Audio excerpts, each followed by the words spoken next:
It pisses me off. Like, okay, I spent several years being patriotic. Fuck the haters, and that's how it is, YouTube. Nah, stupid fucking lighter. Fuck you. Stupid fucking lighter. Hey, lighter, fuck you. Oh, you don't like being beat up. You don't like it. You don't like it. You don't fucking like it. Then maybe you shouldn't fucking go against the grain, stupid fuck. I'll beat you up, you piece of shit. God damn it! I broke my fucking cigarette. Fuck. Fucking social media doesn't give a shit. Fuck you. Fuck you fucking touching me, you piece of fucking shit, you. And fuck this. And of course my drink has to spill. I lose my fucking temper over these stupid fucking assholes. And no one's gonna feel sorry for me, because it's just like you did it to yourself, dude. You had a fucking drink combo, and you had to lose your fucking autistic temper. Spill it for yourself. Fucking bullshit. Get the fuck out of my way, stupid fucking hat. Stupid fucking piece of shit fucking hat. Fuck you, oh it's here. Fuck you, fuck you, fuck you, fuck you. You fucking piece of goddamn shit. Fuck you, you stupid fucking bottle. Stay on the fucking desk, stay on the fucking desk, you piece of shit. Fuck you, I told you how many times did I fucking tell you to stay on the fucking desk. Fucking stay on the desk, I told you 1,000 times. Fuck you, fuck you, you stupid fuck. You wanna fall off the desk to beat you, and no one asked you to beat you, you piece of shit. Fuck you. I don't care if I got a nasty fucking temper. Fuck you. Stay the fuck in my hand, you piece of shit. I'll smoke you until you're dead. Fuck you. Don't care if anyone cited me, I'm fucking miserable. I'm just making the best of every day. That's all you can do, YouTube. That's all I can do.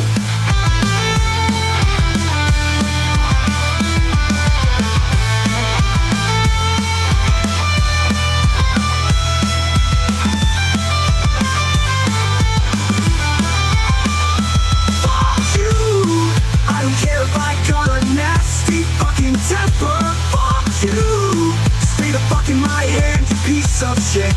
I'll smoke you until you're dead. Fuck you. Don't care if anyone cited me, I'm fucking miserable. I'm just making the best of every day. That's all you can do, YouTube. That's all I can do. In the beginning, there was nothing. And then there was the Drunken Peasants Podcast. I gotta get rid of this. No! Say, man, you got a joint? No, not on me, man. I don't have facts to back this up. It'd be a lot cooler if you did. That's true. Sometimes I cry. Oh! Lick my butthole, he laughed. From the strangest corners of the internet, here to bring you opinions of the world from an altered perspective. Here are your hosts, the Drunken Peasants. Hello, everybody. Welcome to the Drunken Peasants Podcast. This is episode 1420. 420. Whoa. Yeah. Smoke them if you got them. That's why I'm here. Yeah, we planned this ahead of time. This was all carefully planned. Yes. We didn't just figure it out. It didn't like just literally just happen right now. We planned this ahead of time. Months ago, we started planning. Years ago. Yes. We planned it 20 years ago. Yes, it's true. Yep. It's true. Yeah, I was in my 20s and Shabisky was like 13. Yeah, that's when we met. Damn, we're giving the whole backstory away now. It's true. Yeah. We locked eyes onto each other and knew we were going to be friends forever. Yes, everyone, please like the stream. Give the stream a big fat like. Oh, yeah. Are you wearing a green shirt? I'm wearing a tie-dye shirt. Okay. So, aren't you yeah. normally in front of a green screen? Haven't you learned by now that you can't wear green in front of a green screen? No, I can. I just look a little bit like a floating head, you know. That's I hardly have any green shirts, and the ones I do have, I hardly ever wear them because it looks stupid. And I already feel dumb enough that I'm drinking this drink that's in a green can. I don't think you should feel dumb about your drink. I don't know. I don't know. I guess I just have a higher standard of production quality than you, Shabisky. Whoa. Mr. Hey. Cool Desk and green. Hey, guys, I'm going to buy a green screen that's connected to my ceiling. It's so professional, but then when I sit in front of it, I'm going to wear a green shirt and look like a total moron. Hey, honestly, most of it's yellow. And by the way, That's that how a wasn't green Shabisky talking. That was my impersonation of him. In case was you guys pretty fell good. for it. That was like 100% perfect. The people in the chat would agree, though. I'm don't better care as a if floating they agree. head. I don't care. They agree. I'm floating head biscuit. It's better that way. I guess because then we don't have to smell your pits or Is that how or it butt works? crack. I mean, you know what? You made a smell. statement and I agreed with it. Smell it. No, Like no, it doesn't exist. oh, It doesn't exist. head biscuit. You're about to be mass deported, Shabisky. Yeah. Get ready. That's why I didn't want that fucker to win, but now I gotta leave. Yeah, Jared was right about you. That's what I was about to say. Because according to Jared, I'm Mexican. We planned that, by the way. We planned that. Yeah. 20 years ago. 20 years ago. Yeah. Before that even happened, we Yep. planned it. Yep. Before he called me a Mexican. Yep. It was supposed to be something to make me feel bad about myself too. Like, oh, you look Mexican. It's like, even if it's true, who cares? Like, what's the why problem? would I think being hurt by that would just mean that I'm You're like Mexican, a racist or whatever. Yeah, Like, I it's don't stupid. know. Yeah. I'm fine with looking somewhat Mexican Sure. if people think I do. I don't know. Yeah. You know what you need? Huh? You need a sombrero and a Sombrero? poncho Yes. and It'll be great. a 40-ounce bottle of Dos Equis or whatever. Someone said a hairnet. So Yes, you're silly. Yes. you need this all sounds good. You need especially the fourth. you need a red flannel shirt and you only button the top button of it. That's what we need. Yeah, forget about the stereotypical like sombrero, like Western Mexican stereotype. You need a hairnet, sunglasses, and you need a flannel shirt that's you only button the top button. Yeah, Cholo Bisky. I think I could pull it off. Be the greatest show. I mean, that's one of the Would. cheapest costumes ever because a hairnet's not expensive and you can buy like a flannel at a thrift store or whatever. You need jorts. You know jorts? They're like long shorts. Yeah. You need a pair of jorts and What do you mean jean shorts? Jorts. Long. Yeah. Jorts. But long ones that come like almost all the way down to your ankles. Yeah. Oh yeah. Dickies brand usually. And you need a lowrider bike. Dude, I can pull this off, man. You're oozing machismo. I could do that. All right, so I guess we have to talk about the news stuff. Here it is. Yeah. He called me sir and got me so fuming angry. People are discriminating against wolves. Wow. They're laughing at us, at our stupidity.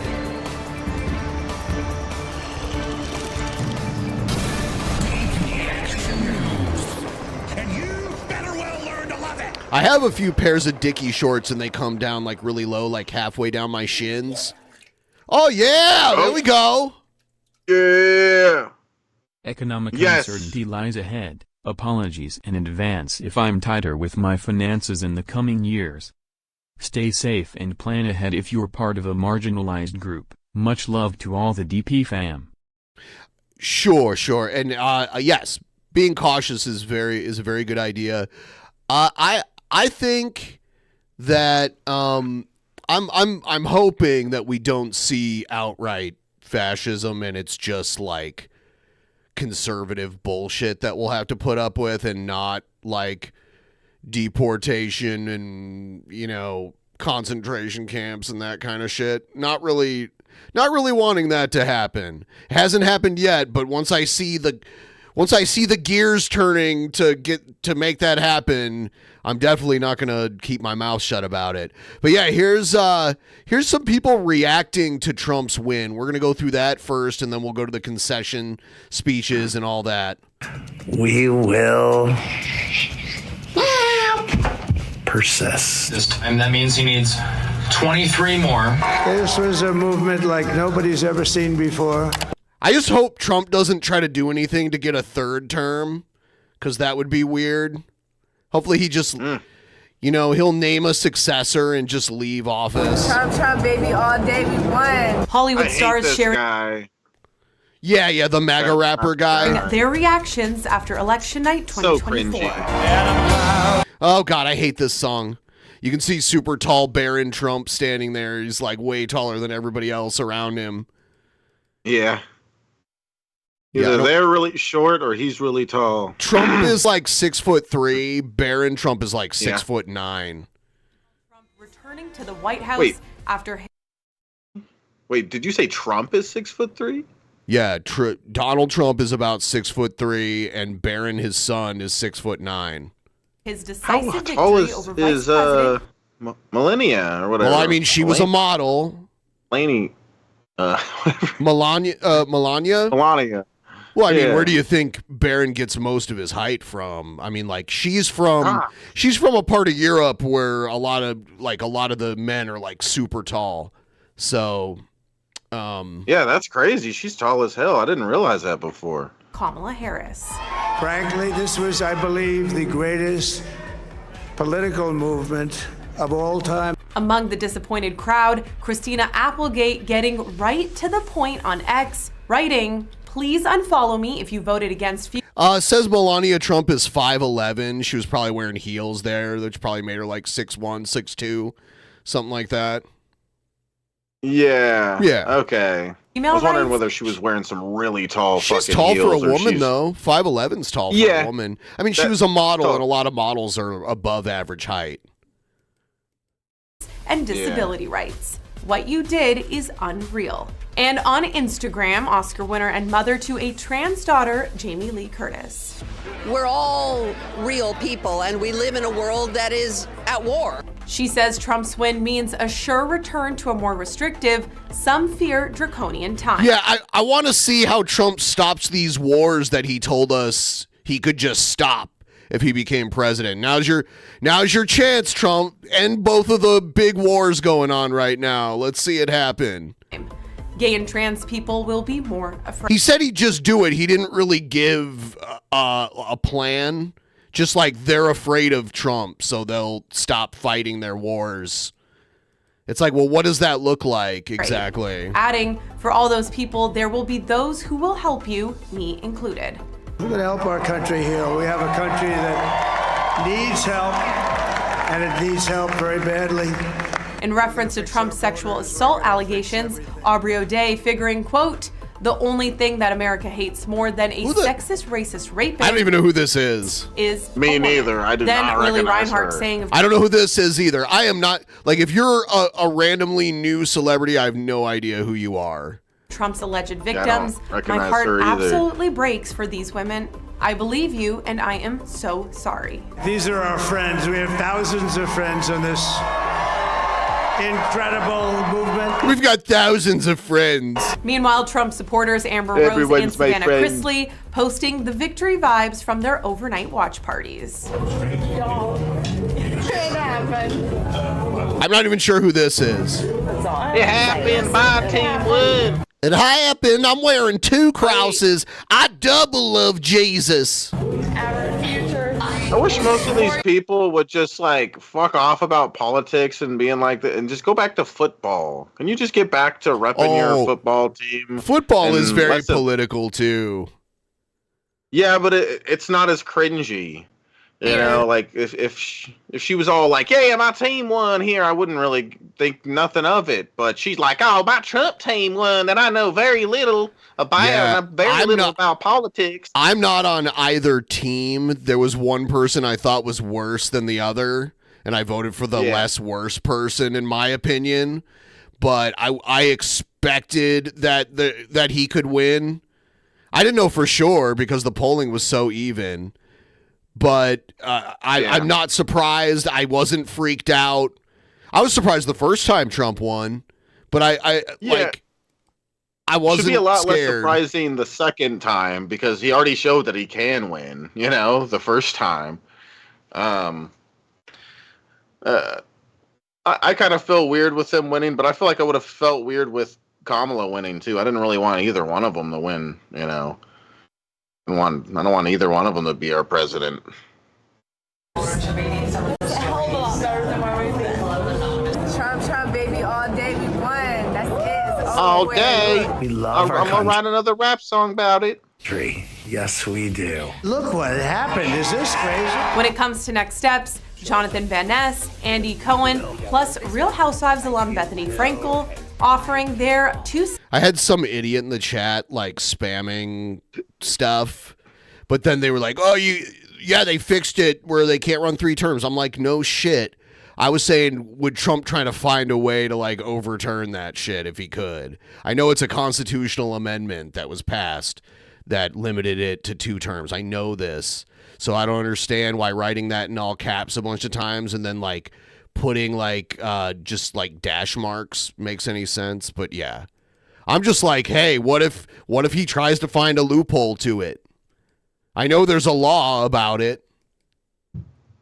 Amid a lot of the mixed Trump emotions. supporters would love to see that. I know. It's Emperor Trump. Yep. We will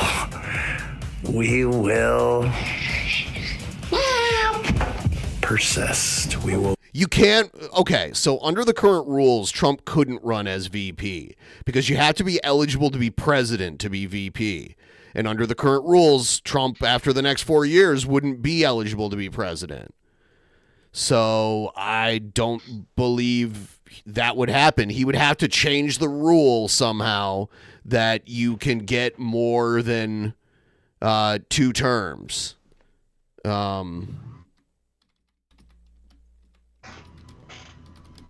Let's see.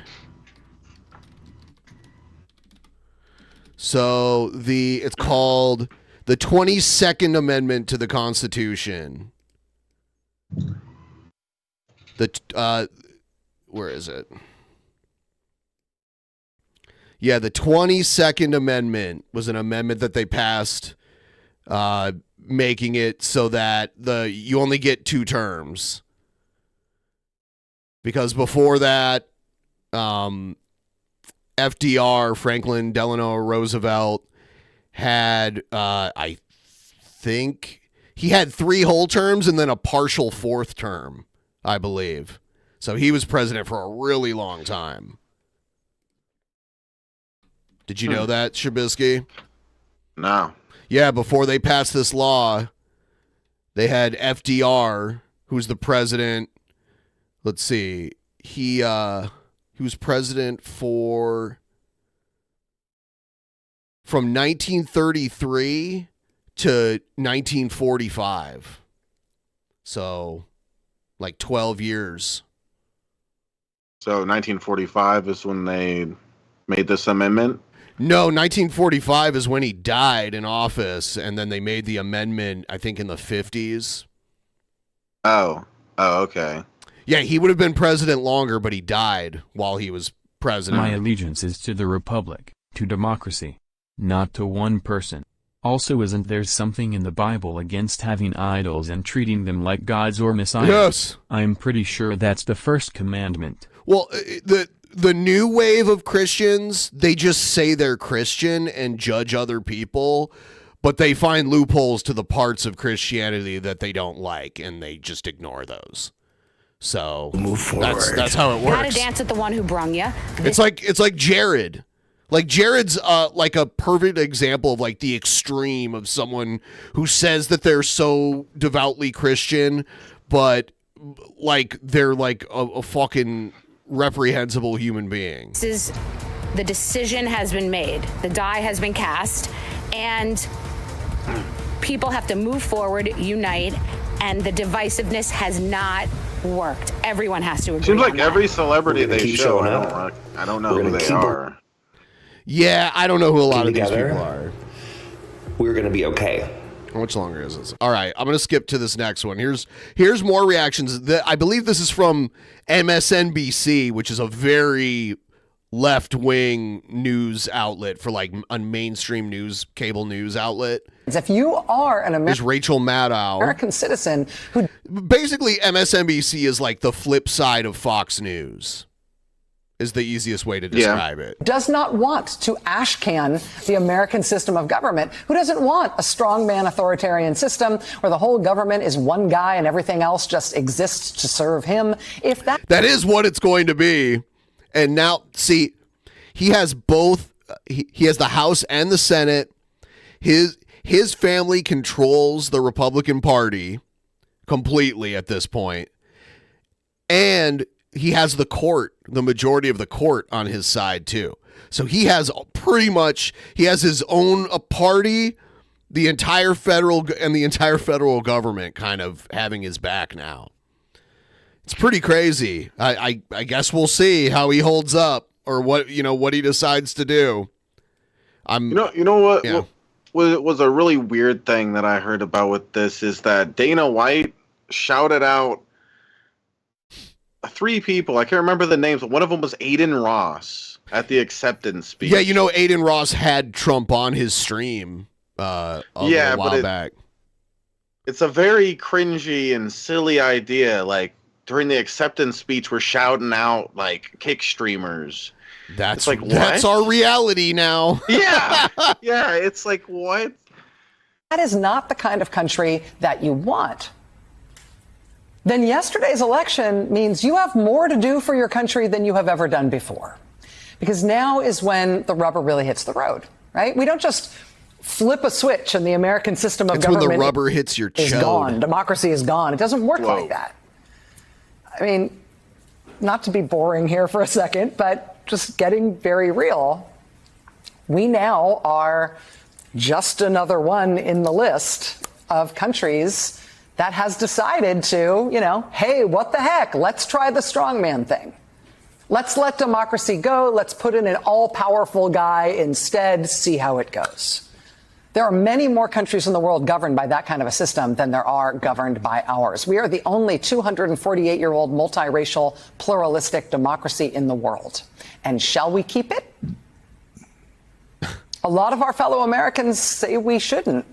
I mean, he was democratically elected, so unfortunately, this is what democracy wants in America right now. I mean, the majority of the people did vote for him. More, I don't even know what percentage of our population is even registered to vote. I don't think it's the majority. I'll have to look. But yeah, more people probably should vote if they have a problem with this. Now we know. Now we know for sure. But a lot of Americans, tens of millions of Americans, say we should keep that system. Which means time to fight for it. And yes, Americans did fight for it by working on this election, by trying to get the candidate elected who was both the Democrat and the small d Democrat. She didn't win. The strongman candidate won instead. But now history doesn't end. Time doesn't stop. Now we have the benefit of knowing I think it's weird how this has gone in every other country that has been through. Acting all scared like it's going to become a dictatorship and stuff all of a sudden. Like, I think that some of the stuff he stands for. He's made comments basically that he wanted to be one. And a lot of the people he admires a lot are dictators. Like he went to... Like he's buddies with Vladimir Putin, and he went to North Korea and hung out with Kim Jong-un, which is like not normally someone we'd want to be on diplomatic terms with because he's such a piece of shit. I hate to sound tinfoil hat, but what if he did rig it this time? I mean, I don't get why people are worried about illegals coming across the southern border when half of them don't live in a border state. Because they just don't want they don't want the foreigners coming here. That's why. Like they just don't want them here.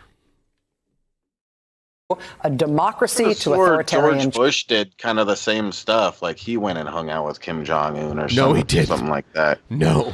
Who is it? No then? U.S. president. Hold on. No U.S. president ever went and hung out with Kim Jong Un, besides Trump, in North Korea, and oh, never mind. And when Bush was president, it would have been Kim Jong Il who was in charge of North Korea, but they didn't go and see him either.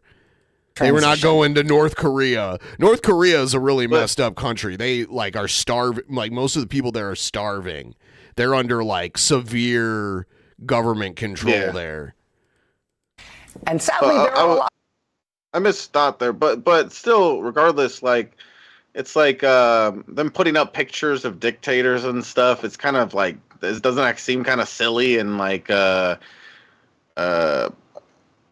Bush hung out with Putin. That was way before. Like Putin changed his leadership style compared to like when he first took office, because he's a lot more like a king over there now than he was at the time. Of them.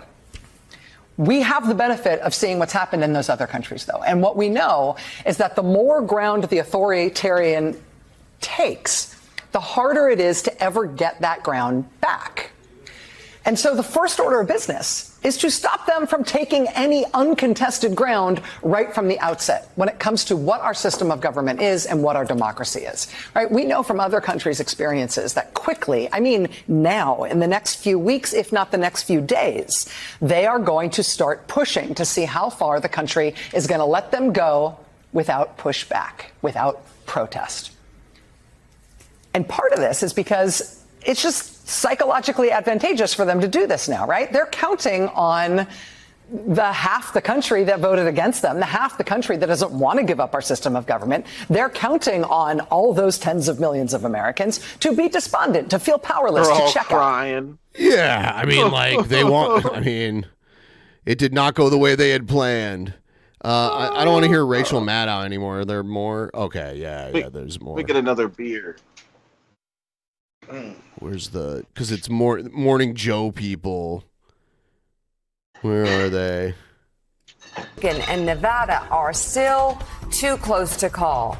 Vice President Kamala Harris has not yet made a statement about the race. The crowd at her Howard University watch party was asked to go home shortly before 1 a.m. Cedric Richmond, who is a co-chair of the Harris-Walz campaign, told attendees the vice president would not speak until later today. A lot to go through, a lot of questions this morning. Joe, we'll start with your take. Well, I mean, so much to go through, so many questions. I came up. The guy's got a Wu-Tang symbol on his laptop. And Willie said, "Hey, by the way, because we were talking about not in this shot, nature in the other shot of this sweep." Yeah. And Willie said, "Do you know he only lost Illinois by 4 points. That's 4 points. New Jersey by 5. I mean, you talk about we had talked about a red wave 2 years ago that never materialized. This is I've got to say, this is the biggest red wave I've seen since Ronald Reagan's 49 state victory in 1984. It seems every Republican across the it's way closer right here. It's way closer than it would have been in New Jersey. Country improved. Donald Trump is on track to sweep the 7 battleground states. We still have 3 outstanding. We'll see how those go. But he did better almost everywhere. In every county where the hope from the Harris campaign was that she would make up ground on Joe Biden's suburbs, Donald Trump actually did better. We'll break down some of these numbers, but the gender gap was not nearly as wide as the Harris campaign needed to be, and Latino men came out in force for Donald Trump. Boy, what a huge difference that made. And, that was really just part of the stunning outcome. I mean, America, first of all, is far more to the right than any time in our lifetimes, even going back to the Reagan years. And Donald Trump won in dominating fashion But he did that along with other Republican candidates in the Senate races and the House races. They're likely to dominate all branches of government for the next several years. It's going to be insane. Donald Trump not only broke out through that sort of hard ceiling of 47-48%. I kind of want to see... I'm curious to see what day one will be like. Like, what's the first thing he does? Because he'll take the oath, and then, like, within an hour, I guarantee you there's going to be changes he's going to make. They always say, first day. Yeah, day one. They always talk about that. Day one. Day one, he's going to play golf. He's going to be amazing. I don't know. Think about this. He became only the second Republican to win a majority of the popular vote since 1988. That's pretty crazy. In 36 years. And he did so after a week of polls, most notably Ann Seltzer's revered Des Moines Register poll. I hate it. Like, what is this? Is he doing jazz hands? Harris making remarkable inroads among the type of voters who would swing the margin for Harris in the blue wall states. The opposite actually ended up being true. Donald Trump won in a rout across Big Ten country, taking Pennsylvania, Michigan, and Wisconsin without a serious fight. And now with expectations rising in the Harris camp in the final days of the campaign in a historic ground game, when you look at the depth of it and the reach of it, this race still ended up being over before it began. And Jonathan Lemire, I mean, it is, again, the scope and scale of this victory is sweeping. And we can focus, by the way, we can focus on Donald Trump if we would like. But this goes so far beyond Donald Trump. Make no mistake, his victory, again, historic. But you look at Republicans across the nation. You look at how handily they're winning states. As Willie said, you look at Illinois. So handily? A 4-point margin. Illinois, a 5-point margin in New Jersey. This is a Democratic Party that has been just wiped out this morning. Yeah, Republicans steamrolled. They have captured the Senate. Yeah, they need to the House still up for grabs. They need to restructure. The Democrats need to figure out something different. Those close to Speaker Johnson think the Republicans are on track to have that as well. Potentially, they need to go with like their first choice and like ignore their first choice for who to run next time, and run someone that they didn't think of. Donald instead, Trump, a unified that's what they should do. Republican Washington, D.C. when he takes office. It was stunning. We thought this election could take days to be counted. It was over late last night, early this morning now with the official call. You mentioned the Iowa poll that so many Democrats had hung so much hope on in recent days that had Harris up 3 points. Right now, the margin for Trump in Iowa is about 14 or 15 points. This is a 16 or 17 point miss. Unbelievable. A 16 or 17 point miss there. There was not this surge of voters breaking late to Harris as it turned. And for Donald Trump, it must be said, this is a president. He was impeached twice. He botched the handling of the pandemic. Let's see how many more times it'll happen. He faced 4 criminal cases. Yeah.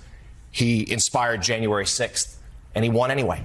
And now he will return to office with few guardrails internally, encouragement from Moscow and other foreign adversaries, and a Supreme Court that has said that his power is largely unchecked. Well, I've got to say, historians will look back at those trials over the past summer, John Hyman, where he was sitting in there, and it certainly fed into his victimhood.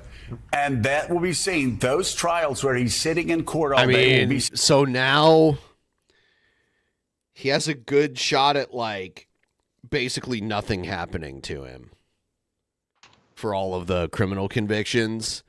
There's the New York State one. He can't pardon himself for that. But I don't see a judge that's going to send the president to prison. You know, and I don't even think they can give him house arrest. I don't even know what they can do. Seen as an as-kind contribution for Donald Trump, because there is no doubt those trials this summer were a defining moment in this campaign. And defining not in the way that obviously a lot of opponents of Donald Trump hope they would be. There will still be, I Pretty think, sure historians there will are be only grappling with a 3 lot of lessons the Dems took away from this. 1. Woman, bad candidate. 2. Guys named Tim, bad VP choice. 3. We didn't go far enough to the right. Yeah, they just need a candidate that's like more populist, kind of like Trump, but in like a left-wing version. Someone who actually makes people excited. That's what I would think. Someone that people would actually be excited to vote for. Yeah, it doesn't have to do with them being a woman. It has to do with them not doing a good job. People are saying Bernie Sanders in the chat, but Bernie Sanders is just way too old. Like, I know he's still together mentally, but he's just not there. Yeah. I was down with the Bernie when he was running. Yeah, it's like the days of like the person who gets in at the Democratic Party and kisses the right ass and rises the ranks and pays their dues, and then someday they end up being picked to run. Like, that just has to end. No more like picking your candidate from like within the growing ranks of the party. They just need to pick one that people are excited to vote for. Questions going forward, including the question of how someone who like Kamala, I was more excited to vote for than Biden, but that wasn't saying much. She definitely did better than Trump in the debates and shit, but Trump voters don't care how good he does. Like, they'll just tell themselves he did good anyway, even if he doesn't. Reality does not matter. They love Trump unconditionally. It is a cult. It is a religion. It is like, I saw these people, a few videos where people were debating about Trump, and that people would ask them, like, what don't you like about Trump? And they couldn't even name one thing that they don't like about him. That is like a religion. It's like saying he's infallible, which is crazy. So you got one candidate that like his supporters literally worship him, and then there's the other candidate is like, oh well, I guess we'll vote for her because she's not Trump, but I'm not really excited about her. So it's like the people who are voting for Kamala were doing it because they hated Trump and they weren't really that excited about her, and then the people who support Trump like fucking love him. So probably a really big percentage of her votes were just that. I'd agree. Yeah. A big chunk were just people that didn't like Trump. Yeah. Can we get one more tip through Streamlabs for me to chug this beer? I got a gay beer, guys. For all the Republicans watching, I got a cool gay beer. A gay beer. First ever convicted criminal convictions against a former president could win in this fashion. Kid Rock we all sat here and talked about the extraordinarily, for a lot of people, extraordinarily offensive performance of Donald Trump in these last 2 weeks. The things that he did and said seemed like he was, we literally just sitting here the last few days ago. I'm like, how can this man, the way he's performing in the closing days of this campaign, how can this guy get elected? He seems like he doesn't want to get elected. The things he's miming oral sex on a microphone stand and all the rest of it. The enemy. I saw a GIF of that, but I didn't see the actual footage of him doing that. Then the various things that provoked John Kelly to come out and say the things he said, all of that stuff. In the end, didn't matter. And I think one of the things didn't matter enough to keep him from performing better in this election than he has performed in any of the prior ones. That will be a question for psychologists, sociologists, historians, political scientists for a long time. Right. Because I think for a lot of people in the country, it is unthinkable that Donald Trump, this could be the one that he could improve his performance from the past. But he did. And I think the other question we now are going to be grappling with that's quite clear is we have had consistent polling that has had this race effectively a tie. I'm looking here at the polling, that the end polling averages where Donald Trump in a lot of these states was at 47, 48. Let's move ahead consistent with the notion that he had this ceiling. Especially all right. We're gonna do this one. Actually, I'm gonna skip I'm going to go to this next one here.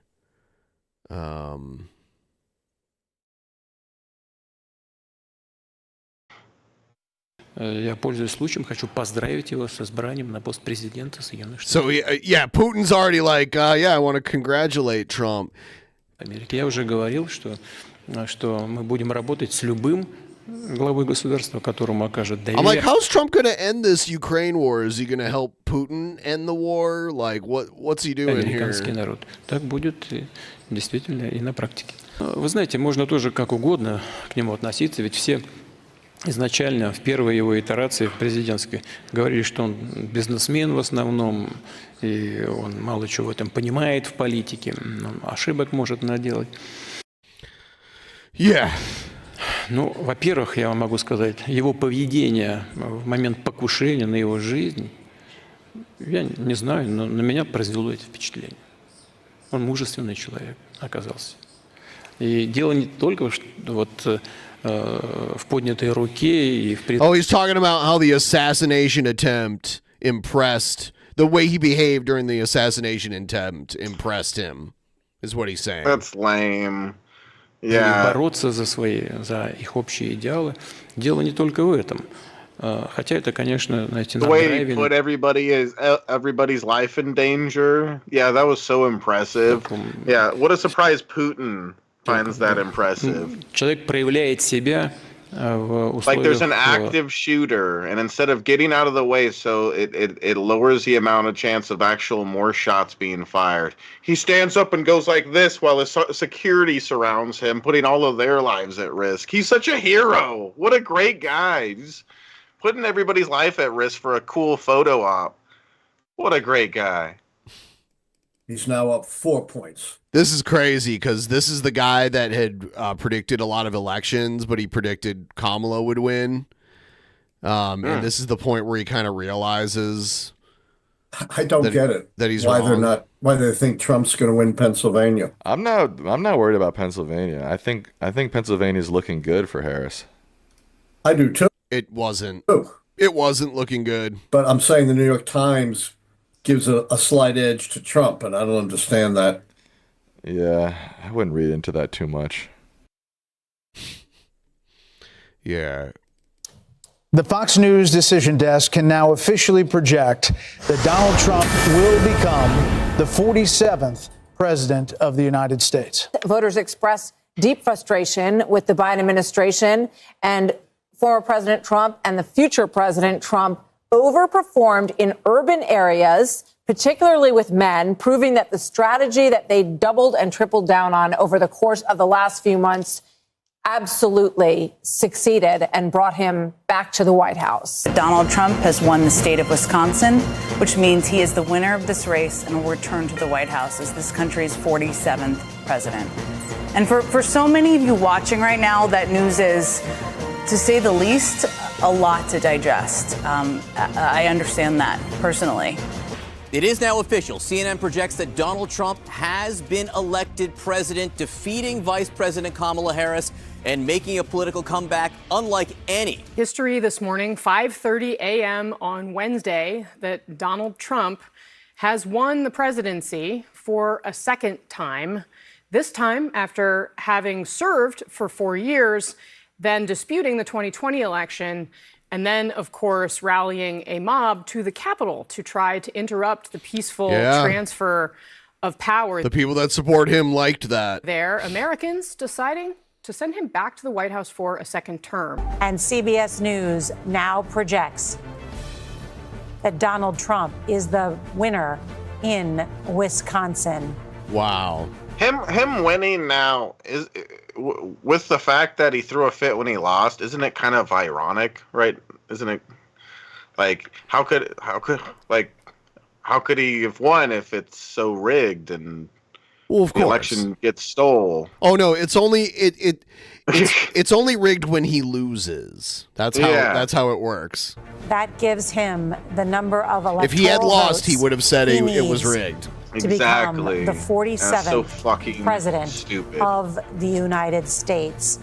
This will usher in potentially an unprecedented era in American history to have someone who believes firmly that he has total presidential power in terms of official acts based on the Supreme Court ruling earlier this year, does not have to serve in prison despite being convicted in a criminal trial, and despite pressuring his own vice president to overturn an election, has been warmly embraced by the party, the Republican Party once again, and won the presidency. He is the Republican Party. He took over completely. Yeah. It's like this new age of Republican. He started. Jimmy Kimmel almost started crying because him and Trump hate each other, and Jimmy Kimmel spends a lot of his show making fun of Trump, and Trump was like, "Jimmy Kimmel sucks." So here's Jimmy Kimmel. He got emotional. Let's be honest. It was a terrible night last night. It was a terrible night for women, for children, for the hundreds of thousands of hardworking immigrants who make this country go. See? For healthcare, for our climate. Yeah. That was pretty, because they had a lot of back and forth. What does Colbert say? These are all the late night talk show hosts that hardly anybody watches these days. Meanwhile, Stephen Colbert also addressed Trump's victory, telling the audience that despite people thinking he would secretly want the president-elect, And when I say hardly any, I mean in comparison to how many people used to watch them. for a second term due to more material, he feels the opposite, wishing it was. All right, let's see. Oh, Seth Meyers. Seth Meyers also spoke about the election and broke down the former president's victory speech in Florida on Tuesday, highlighting parts that did not appear to make sense. Tell the story. I told it last night. I had a man on the phone. Yeah, his victory speech, he just didn't really say anything at all. He was all over the place. He was weaving. The screen muted, no sound. I was talking to a very important man, happens to be here. And that very important guy, one of the most important people. One of the most important? I would say the country, actually. Okay. But, you know, I was president, and now it looks like I was going to be maybe president again, so I figured I could ask him to hold. So I asked him to hold. And especially because you're going to be president again, they hold. So I took the phone down, and I'm looking at the screen. I'm seeing this crazy thing that's going around and coming down. It looks like it's going to crash into the gantry. And I said, oh, no. And I said, do me a favor, do you mind holding for a couple? I want to see this. I thought it was a space-age movie or something. Yeah, no, let's give him the nuclear codes, you know? Sorry, you thought you were watching a space... What does that even mean? I saw the rocket going up, and then I saw the large black monolith and the monkeys throwing the bone up in the air, and then... there was a baby floating in space, and this wasn't that long ago. This all happened in 2001. What's this? After an all-consuming election cycle, we finally know who will be the 47th president of the United States.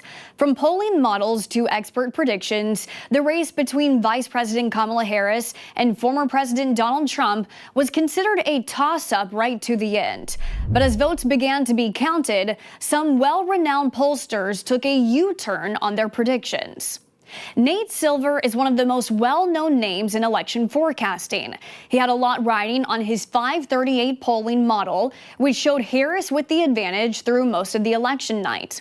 At 10:30 p.m., he abandoned his poll. Silver posted on Substack his model was not capturing the story of the election. However, in the final days leading up to the election, Silver said the polls showed Harris with the momentum, but his gut told him Trump would likely win. He did predict there would be a high chance of a clean sweep on election night. We have this one county in Washington that predicted the winner of the election going back to like the late 70s. And it got it wrong this last time. Like it used to be like whatever this county voted for would usually be who the winner was, but this time they candidate got it wrong. winning every swing state. Wow. And as of this recording, Trump has won 4 of the 7 swing states that have been called and leads in the other 3 swing states where votes are still being counted. Alan Lichtman is often referred to as the Nostradamus of presidential elections, successfully predicting the last 9 of 10 presidents. Unlike other models, Lichtman makes predictions off of historical trends and doesn't deal in percentages. He predicted a win for Harris. Lichtman said that was based on what he described as a strong economy and the absence of a strong third-party candidate that he said would factor in the Democrats' favor. That's why my prediction system, with a 40-plus year track record, predicts that Kamala Harris will be a new path-breaking president, the first woman. Nope, didn't happen. President and the first president of mixed African and Asian descent. But on election night, during a live stream of results, Lichtman's tune changed, casting doubt on his own prediction. Trump is winning 51% of the Hispanic vote in Pennsylvania. What? That's what CNN is showing right now. It's not possible. The world is turned upside down, is all I can say. Is that better? Up to the eve of the election, there was one pollster creating all the buzz, Ann Seltzer, who boldly predicted deep red Iowa would go to Kamala Harris, saying Harris would beat Trump by 3 points. On election night, Trump carried the state with about a 13% margin. That poll the former president mocked on the campaign trail. The polls are just as corrupt as some of the writers back there. They can make those polls sing. They can make them sing. They brag about it. I got a poll, I'm 10 points up in Iowa. One of my enemies just puts out a poll, I'm 3 down. A fake poll. Hey, think of it. Right before the election, that I'm 3 points down. I'm not down in Iowa. Seltzer told the Des Moines Register late Tuesday night, the poll findings we produced for the Des Moines Register and Mediacom Everyone was telling me about what that the poll. Iowa electorate ultimately decided in the voting booth today. Yeah, people were telling me about this poll, and I'm like, don't hold your breath with this poll. Because the poll that they had conducted 3 months prior to that said the opposite. Viewing data from multiple sources with hopes of learning why that happened, and I welcome what that process might teach me. When it comes to Trump, his base has stumped pollsters over the past 3 election cycles, having some pollsters questioning their techniques and how to capture Trump's support. The issue is more that they don't trust polls, especially when they come from media companies, so they're not getting on the phone in the first place. But those people are hard to reach, and if you do manage to get through to them, then they might just not take the survey.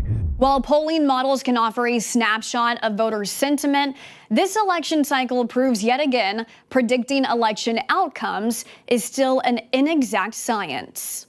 Thanks for watching our news update. For more stories like this, download the Straight Arrow News app or visit us online at san.com.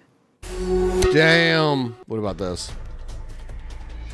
I'm Terry Moran in Washington, and we begin with breaking news. We are now learning that President-elect Donald Trump has announced that Susan Wiles will be... I have no idea who this woman is, but it's Trump's new chief of staff. His new White House chief of staff. ABC News senior reporter Catherine Falders is live near Mar-a-Lago in West Palm Beach, Florida, where the president... By the way, please like the stream if you haven't already. Give us a big fat like. Thank you. So, Catherine, let's start... And thanks to all of you for helping us get to 57% of the goal already.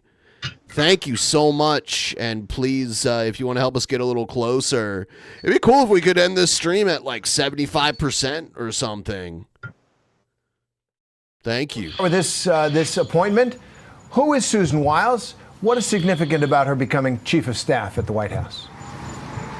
She has been, Terry, on this campaign since the beginning as one of the leaders of Donald Trump's campaign. She is known inside the campaign as somebody who is in the background, is quiet during meetings, doesn't raise her voice, really attempts to facilitate all of the right people being around the president-elect. So that's essentially what she's known for, and she's honestly going to be the best or the first woman White House chief of staff. I think that's important. I think she is the first woman White House chief of staff. And many Republicans, in Republican circles, there's been chatter that she would be the best pick for this job. Of course, There's all sorts of jockeying, lots of back and forth, but it's significant, and it's sending, at least what the Trump transition team is trying to do, is send a message that by appointing Susie, the chief of staff, the next chief of staff in the White House, that somebody who's been in politics for a long time, they want to posture, at least while all these different names are being thrown around for cabinet positions, that she will be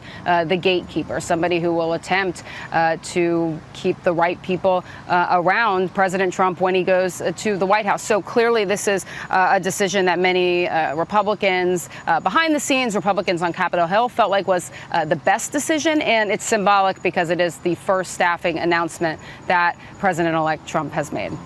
And you describe it well. It's an enormously powerful position, the gatekeeper to the Oval Office. There have been chiefs of staff over some presidents kind of take advantage of that. They let information and people go in that they think that agrees with their ideas. It's hard to get the trust of a president, and it looks like certainly Susan Wiles has the trust of President-elect Trump.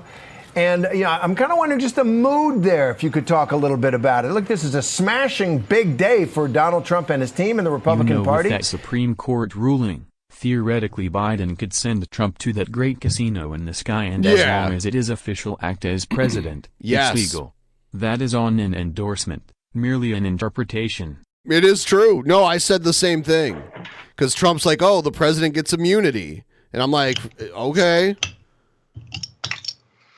Well, he's not the president right now. Beer. Yeah, do it. Got another tip. I'm going to put you full screen. Cheers. I'll be right back. All right. Ben's got to poop. While he poops, I chug my partially invisible body. Cheers, you guys.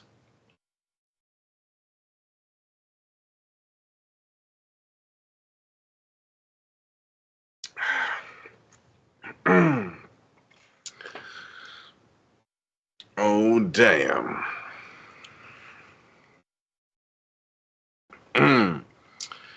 Let's see. Go back to the 805s, G-Bay. Well, 805s are a little more expensive. But I don't like I like to mix it up. When it goes to, I don't know. Bud Light's okay, so I just got it. But there's definitely other beers I'd prefer than Bud Light. I like Heineken. I like Blue Moon.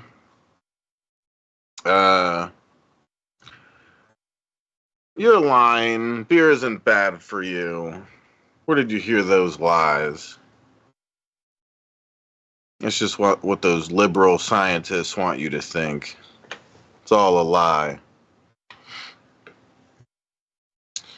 All right. Let me try to finish this beer before he's done pooping.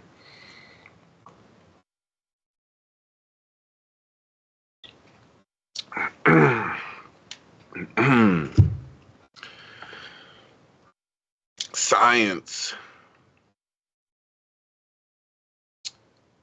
What about science, comrade? No, Ben loves my shirt. He just wants you to think he doesn't. Oh, he's back. Fuck that shirt. How do they feel? How does it feel down there? It's a little odd down here, Terry, to be honest with you, because it's quiet. He hasn't had any official press events, if you will. We haven't seen him on camera today or yesterday. There's some chance that he might do something tomorrow. But the reality is he's at Mar-a-Lago behind me. I'm told by sources that I'm expecting prices to go down, down, down. They better go down. According to all these Trump people, it was perfect when he was president. It's going to be perfect again. So come on. Susie Wiles has been over there. Everything's way better soon. His transition team is working about 2 miles away, getting all of the vetting done in their office spaces, building out their staff list, who they want to be the next chief of staff. But I was struck by what you were just saying, and it, of course, reminded me to all of my days covering the first Trump administration, the role of the chief of staff, being the gatekeeper, managing the incomings of the Oval Office, who the president is around in the White House. And remember, Trump had 4 chiefs of staff he did not keep one around for very long. What's striking to me about Susie, at least in this case, is she has been at the campaign since the very beginning here. There hasn't been turnover as it relates to her. There have been some folks inside the campaign who have tried to push her out or get her to leave, but that hasn't happened. So the question is, and of course we're going into these next 4 years covering Trump, how Yeah, I don't know. I don't know much about this woman, so I can't say much. NBC News, ABC News, and CNN have all called Pennsylvania for Donald Trump. This election is over. Donald Trump is going to be the 47th president of the United States, and he has won re-election. So buckle up, brace for impact. We're going to have 4 years of anarchy and chaos. My prediction, which is not a bold one, is they're going to rob the place blind. We'll see. All of his donors are going to get everything they wanted. There's going to be almost no. This is just silly talk. No checks I on think him. it's going to be the same boring shit that happened during his presidency. He didn't have he didn't run his own party, and he didn't have the Supreme Court telling him he had immunity to do whatever he wanted. The establishment checked him. I'm not a big fan of the establishment, but they put some brakes in the car for Donald Trump, and he's a guy who needed the new Supreme Court that he helped install. Changed it. They also made abortion up to the states to vote on. Brakes. Now there will be no brakes in the car. Steve Bannon's back. All of the ghouls and goblins of the first administration that stayed through all of his corrupt and ridiculous demands are back. None of the people who had any sanity are back. And their first priority is going to be take. Last time Donald Trump drove up the index debt is off the chart, according to Paul. This election definitely felt a lot like 2016. He is sweating. 40%. He added $8.4 trillion to the debt because he doesn't care. He's going to give away a couple more $1 trillion in corporate tax cuts. Every donor is going to get more goodies than you could possibly imagine. They'll break so many things in this country. There is no upside to that. It's a disaster. But I cannot imagine a scenario where Donald Trump does a good job and a Republican gets elected in 2028. My guess is that, someone that opposes him. The Democratic Party is so broken, I even hesitate in saying a Democrat will win. Someone will beat the Republicans in 2028. I don't know about because that. of how badly Donald Trump is going to break this country. That's my prediction. I don't think it matters. See what I'm saying? I had no prediction in the election. As the one guy who said, I don't know what's going to happen. One side said, they're positive. The other side, they said they were positive. Turns out the Democrats who said they were so positive, as usual, were preposterously wrong, completely and utterly wrong, okay? So on this though, when I have enough information, and I have plenty of information on Donald Trump, it's going to be a disaster. But the most important part of this is it makes sense that he's sweating. The Democratic leadership, all the flames behind him. He's a flame. It's very hot there, I bet. Yeah. The Democratic Party, the establishment Democrats, they did this to you. They lost to that buffoon twice. So don't tell me how bad Donald Trump is. Don't tell me how crazy Donald Trump is if you lost to him twice. So because what you're doing is you're telling on yourself. You're saying, I'm so incompetent that I couldn't beat Donald Trump, who barely breaks double digits in IQ, who says the most outrageous, ridiculous things. And you couldn't beat him. And even the one time they beat him, it was by 43,000 votes in 3 swing states in 2020. Good point. This Democratic leadership knows nothing. They know nothing at all other than donors. Please give us money. We'll do it. He is making a really good point. Anything for you. We'll do anything. I'm begging you. And so you did. Kamala Harris, you did just like Hillary Clinton did. You way outraised Donald Trump. You thought money was the answer. What happened? They lost track of the ends. They just got stuck on the means. So money was supposed to be a means to an end, which is winning. But they're not even bothering to win anymore. That was the most boring, terrible campaign I've ever seen by Kamala Harris. She spent some portion of the campaign hiding out in a basement. They put Tim Walz nearly permanent basement status. They said that Joe Biden had these amazing legislative accomplishments. They never ran on him. And it turns out they weren't popular. Just like we told you here on the Young Turks. I told you those bills wouldn't help in winning an election at all. Every Democrat and every liar on mainstream media told you they were God's gift to humanity and he was FDR 2.0. I told you it'd barely make a dent. Who was right and who was wrong? At some point, you have to listen to people who have been right instead of people who have been wrong. Oh, hey, Trump, I want no taxes on Streamlabs tips. I want tax-free Streamlabs tips, you joker. I agree. Yeah. Over and over and over again. The reason I tell you this is because there's going to be primaries in 2022 and there's going to be primaries in 2024. If the Democratic voters make the mistake of listening to these same corrupt morons that are in Democratic leadership, they're going to get the same result over and over and over again. We say that Donald Trump is unstable and unhinged, and I think that is true. But you know that old saying about how insanity is doing the same thing over and over again and expecting a different result? So how crazy are we if we just go back to the Joe Bidens, the Nancy Pelosi's, the Chuck Schumers, the Kamala Harris's, the Hillary Clintons, the same dumbass people who have been taking donor money, taking it and taking it and taking it and delivering no results. The Democrats have enormously popular economic policies, but they never actually pass them. They don't even try to pass them.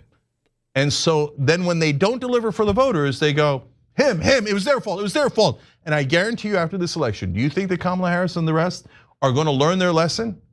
There's no chance of that. Instead, they will blame their voters first. They'll talk about, oh, the Arabs and the Muslims, they were the problems in Michigan.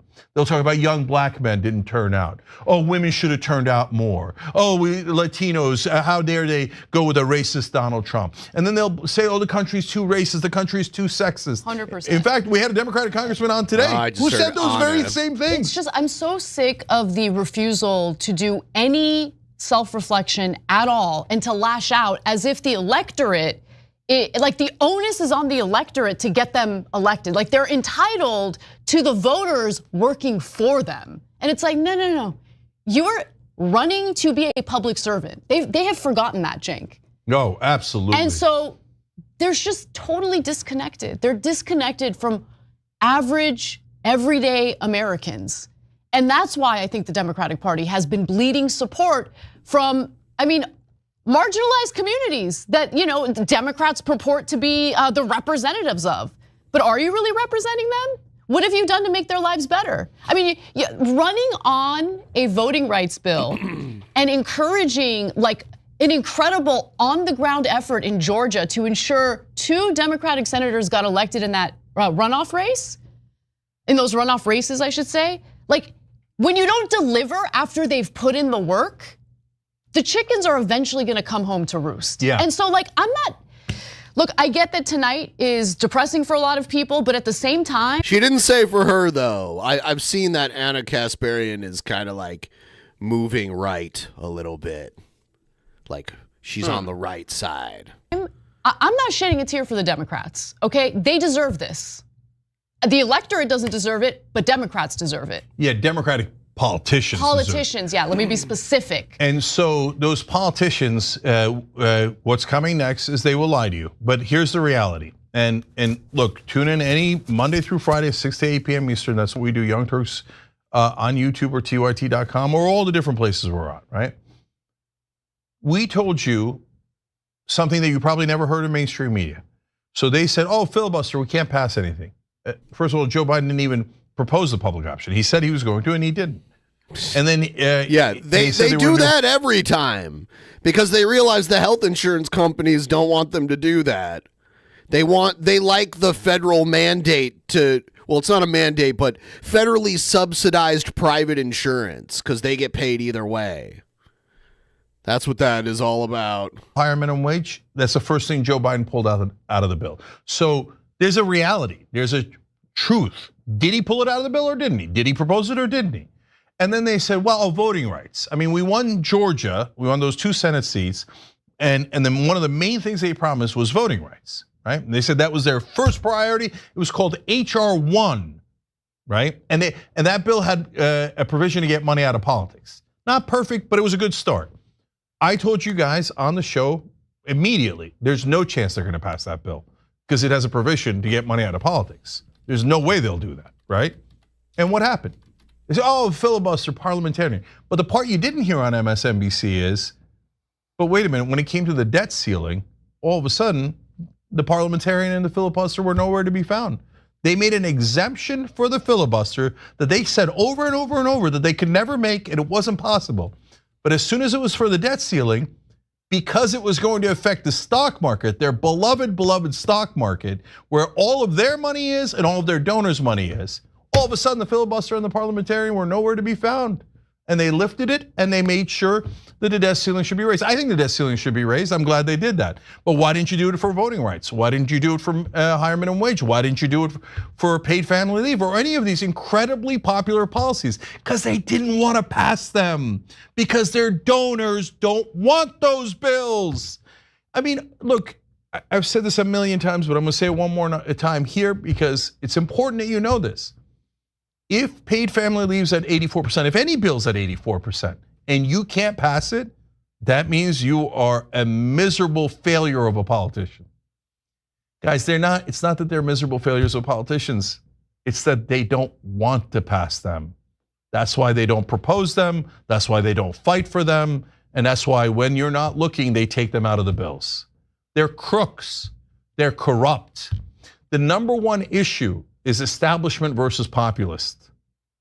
So if you're voting for an establishment Democrat, they're going to deliver donuts for you. Nothing. And they're going to tell you, oh, the Republicans are bad guys. Everybody's racist and sexist. You have to vote for me, otherwise you're guilty. It's all your fault. And they'll have Morning Joe. I like that impersonation. Goldberg wag their finger at you, okay? But at the end, they won't deliver anything for you. And then when the voters say, well, I guess I'll go for the buffoon who's unhinged because Dear at least Democratic he's Party, money isn't everything. In fact, you can do a lot with very little. Ask Sam Remy about making evil dead. Sacrifice means to make sacred. They should make sacred the people by sacrificing their donors' wishes. Exactly, I agree. Missing something, and you guys are promising nothing. Cheers to that. Right? Well, you can catch feelings over that, but that's what happened. And so I didn't lose 2 elections in a row to Donald Trump. The geniuses in the Democratic leadership did. They're not smart. They're not honest. They're not competent. They're not the best of us. They're the worst of us. They're not sending their best. If you don't change as Democratic voters, this is all you'll ever get. Loss after loss after loss. Eventually, they'll just lose to like an actual literal baboon. And they'll be like, I don't know. I raised a literal baboon? $1 billion from the donors. A literal I didn't baboon? do anything at all, but I raised so much money. I don't know how the baboon beat us 4 times. Maybe an orangutan. I mean, he kind of is an orangutan, but anyway.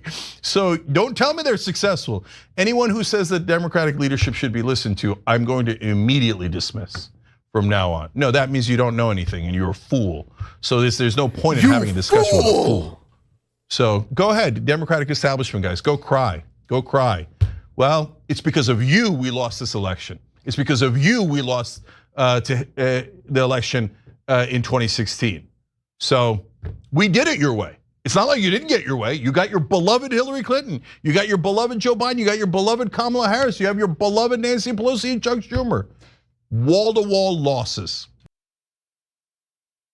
Damn. It was wall-to-wall losses. Here's a little more. Here's Kamala Harris conceding. Please welcome the Vice President of the United States, Kamala Harris.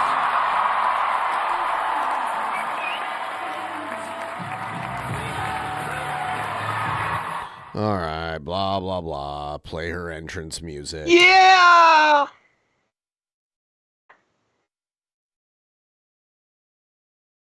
Yeah, what the fuck? Chug. Liar!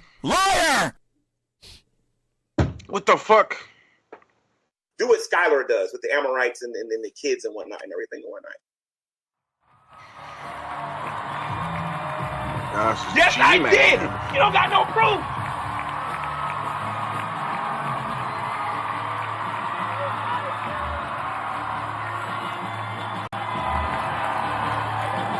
Good afternoon. Good afternoon. Good.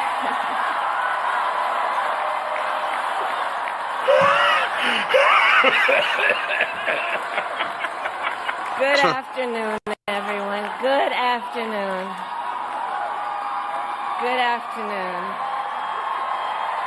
Good afternoon. Oh. Thank you all. Thank you. Thank you. Thank you. This is Thank jerk off material for all the Trumpians. So let me say, and I love you back. And I love you back. So let me say, my heart is full today. My heart is full today, full of gratitude for the trust you have placed in me, full of love for our country, and full of resolve. The outcome of this election is not what we wanted, not what we fought for, not what we voted for, but hear me when I say, the light of America's promise will always burn bright. As long as we never give up, and as long as we keep fighting. She's saying fight, fight, fight, I think. To my beloved Doug and our family, I love you so very much. To President Biden and Dr. Biden, thank you for your faith and support. To Governor Walz and the Walz family, You're a I know your loser. service to our nation will continue. Loser. And to my extraordinary team, to the Look how many volunteers people are who wearing gave so like much of sunglasses and themselves, stuff. I mean, they are to outside, I the poll believe. workers and the local election officials. Yeah, but it seems like it's just to keep them from I thank people you. from I seeing that thank they're you all. crying. I don't Look, know. I am so proud of the race we That's what ran. I feel like when I saw And the that. way we ran it. And the way we ran it. Over the 107 It's like a days of funeral. this campaign, You look we at the have been people. intentional Yeah. about building community and building coalitions, bringing people together from every walk of life and background, united by love of country with enthusiasm and joy in our fight for America's future. And we did it with the knowledge that we all have so much more in common than what separates us. Now, I know folks are feeling and experiencing a range of emotions right now. I get it. They're crying. But we must accept I'm a the results of crybaby. this election. Earlier today, I spoke with President-elect Trump and congratulated him on his victory. I also That's something told Trump him wouldn't have done. that we will help him and his team with their transition, and that we will engage in a He would call her peaceful up and be transfer like, of "Thanks for power." cheating, bitch. Thanks for stealing the election." A fundamental principle of American democracy is that when we lose an election, we accept the results. That principle, as much as any other, distinguishes democracy from monarchy or tyranny. And anyone who seeks She almost the just sounds public like she's gonna trust cry a must little honor bit. it. I mean, it At the is same an time, emotional experience to In lose our like that. nation, we But yeah, Trump Yeah. didn't even go to Biden's inauguration. Like, that's not a common thing. Usually the person that loses the election like still goes to the inauguration. So it's kind of strange. loyalty not to a president or a party, but to the Constitution of the United States.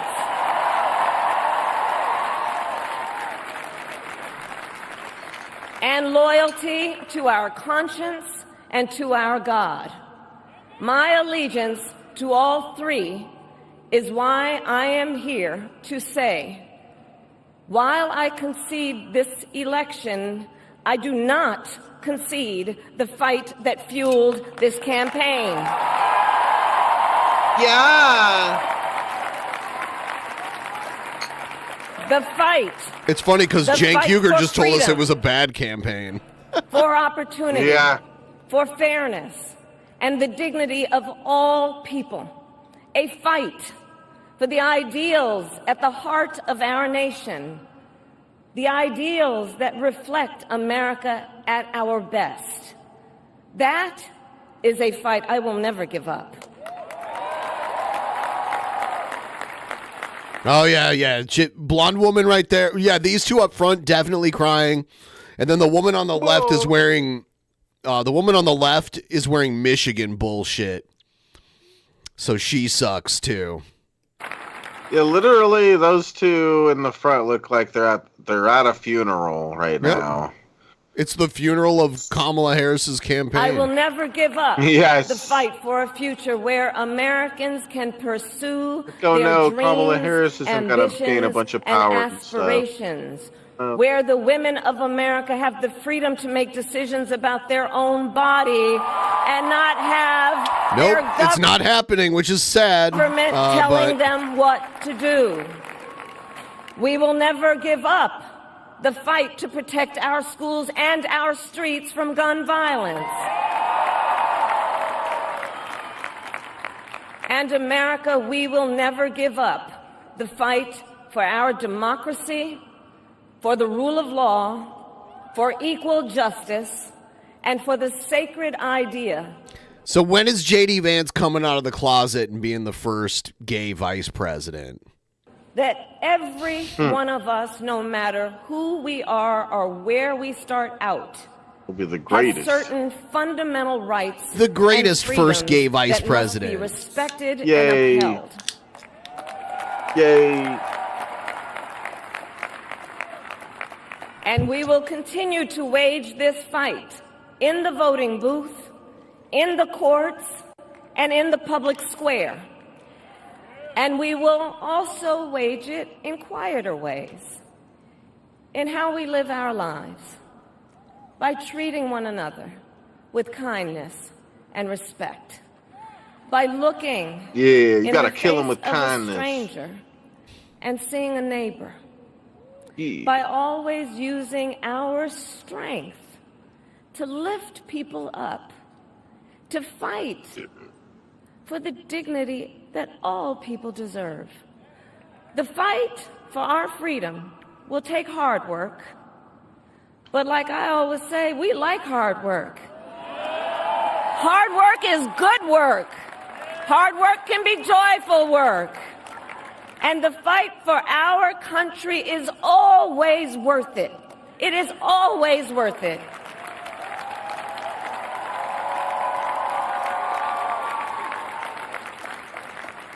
To the young people who are watching, it is... James Buchanan was the first bisexual president of the United States in the closet, of course. He was so upset when his boyfriend had to go do ambassador duties in France. I would be upset too. To the young people I don't think J.D. Vance likes women at all. who are watching, it is okay to feel sad and disappointed. That's not his But kids. please know it's going to be okay. On the campaign, I would often say, when we fight, we win. But here's the thing. Sometimes the fight takes a while. That doesn't mean we won't win. That doesn't mean we won't win. Sure, we The lost, but important we didn't thing really is lose don't because we're ever gonna give win. up. Don't ever give up. Don't ever stop trying to make the world a better place. You have power. You have power. And don't you ever listen when anyone tells you something is impossible because it has never been done before. Damn. You have the capacity to do extraordinary good in the world. And so to everyone who is watching, do not despair. This is not a time to throw up our hands. This is a time to roll up our sleeves. Oh shit! Is it a to fight time or is it to get to work? I interpret it as organize, like to mobilize, dukes up. and to stay engaged for the sake of freedom and justice and the future Hate that is we not all so know good. we can build together. Look, many of you know I started out as a prosecutor, and throughout my career, I saw people at some of the worst times in their lives. People who had suffered great harm and great pain, and yet found within themselves the strength and the courage and the resolve to take the stand, to take a stand, to fight for justice, no one caught me to by fight surprise for there. themselves. Thought she started fight for jerking it for a others. second. I was like, whoa, whoa, to Kamala. let their courage Whoa, put your be dick our away, Kamala. inspiration. Oh my God. Let their determination be our charge. And I'll close with this. There's an adage an historian once called a law of history, true of every society across the ages. The adage is, only when it is dark enough can you see the stars. I know many people feel like we are entering a dark time. We're already But there. for the benefit of us all, I hope that is not the case. But here's the thing, America, if it is, let us fill the sky with the light of a brilliant, brilliant billion of stars. Wow. The light. A lot of her The light speeches, of I feel like, could go in like a child's like book or something. I don't know. What do you mean? Her speeches. I don't know. They aren't. I don't know. They're just not really hitting hard for me. They just seem like some silly like little inspirational things they'd put in a kid's book or something. I don't know. She doesn't seem very good at this.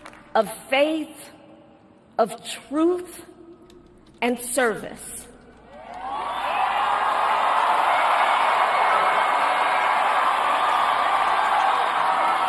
H.U.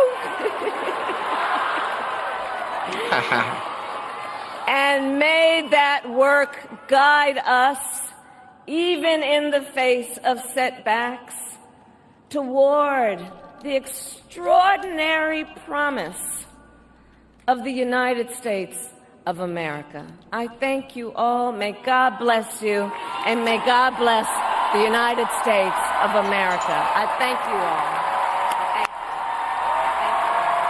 Gosh, I sure do hope God blesses the United States, man. Yeah, let's see what the next one is. Oh shit! Now it's Biden, old sleepy Grampy, about to give you the lowdown. So pay attention. Who won again? What? Where am I? Good to see this cabinet and staff together here. Thank you.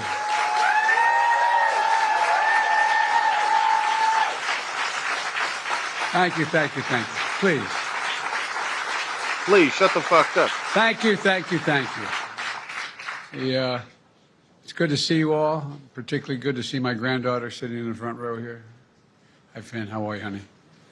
For over 200 years, America has carried on the greatest experiment in self-government in Yes, we experimented in college. history of the world.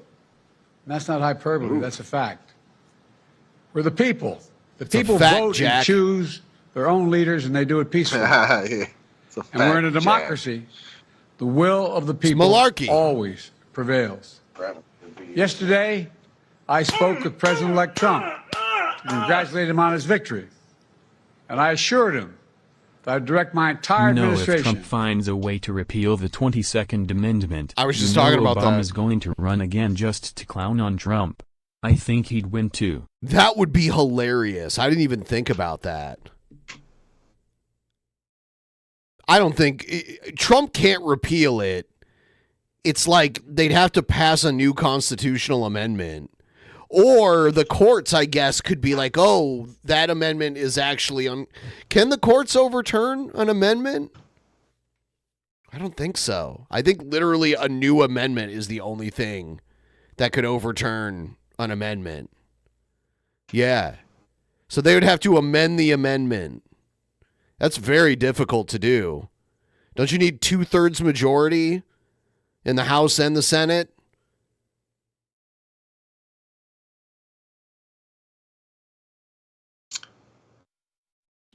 To work with his team to ensure a peaceful and orderly transition. That's what the American people deserve. Yesterday, I also spoke with Vice President Harris. She's been a partner and a public servant. She ran an inspiring campaign, and everyone got. He looks like he's in pain, like the way he's like. See something that I learned early on to respect. Looks like he's taking a shit. Yeah. Much. This one. Oh, it's hard to get this one out. I'm really struggling. I should have took more laxatives this week. He said, "I'd like to hit these guys in the butt." He said, "Hit them in the butt, not on the butt, in the butt." I like to hit some of those guys in the butt. Seriously.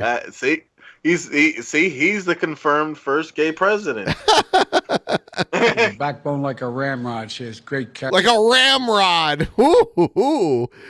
Mr. President. Character, true character. Mr. President. She gave her whole heart and effort, and she and her entire team should be proud of the campaign they ran. It looks like he's winking at it. Like he looks like how they draw Popeye.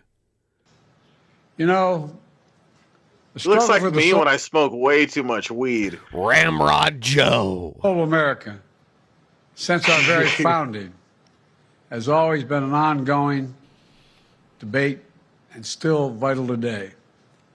I know for some people, it's a time for victory, to state the obvious. For others, it's a time of loss. Campaigns are contests of competing visions. The country chooses one or the other. We accept the choice the country made. I've said many times, you can't love your country only when you win. You can't love your neighbor only when you agree. I don't have to think anything about my neighbor if I don't know them. Something I hope we That's can true. do Fuck no knowing matter my who you neighbor. are. Yeah, I don't need to know my neighbor. To see each other not as adversaries, I'm down with that. but as fellow Americans. I'm going to take a dab. Bring down Do a dab against knowing your neighbor. the temperature. What's Yeah, up, fuck King my Cobra neighbor. JFS? He just posted a new link if you want to check out his new customized girl merch. Looks like he's got a new mug. It's got the Grim Reaper with a double barrel shotgun saying, "I don't care about your feelings. I'm allergic to stupid." You can check out this mug. It's linked in the chat. King Cobra's customized girl. Hell yeah, that's most definitely what's up. Sure. I also hope we can lay to rest the question about the integrity of the American electoral system. It is honest, it is fair, and it is transparent. And it can be trusted, win or lose. I also hope we can restore the respect for all our election workers who busted their necks and took risks at the outset. We should thank them. Thank them for staffing voting sites, counting the votes, protecting the very integrity of the election. Many of them are volunteers who do it simply out of love for their country. And as they did their duty as citizens, I will do my duty as president.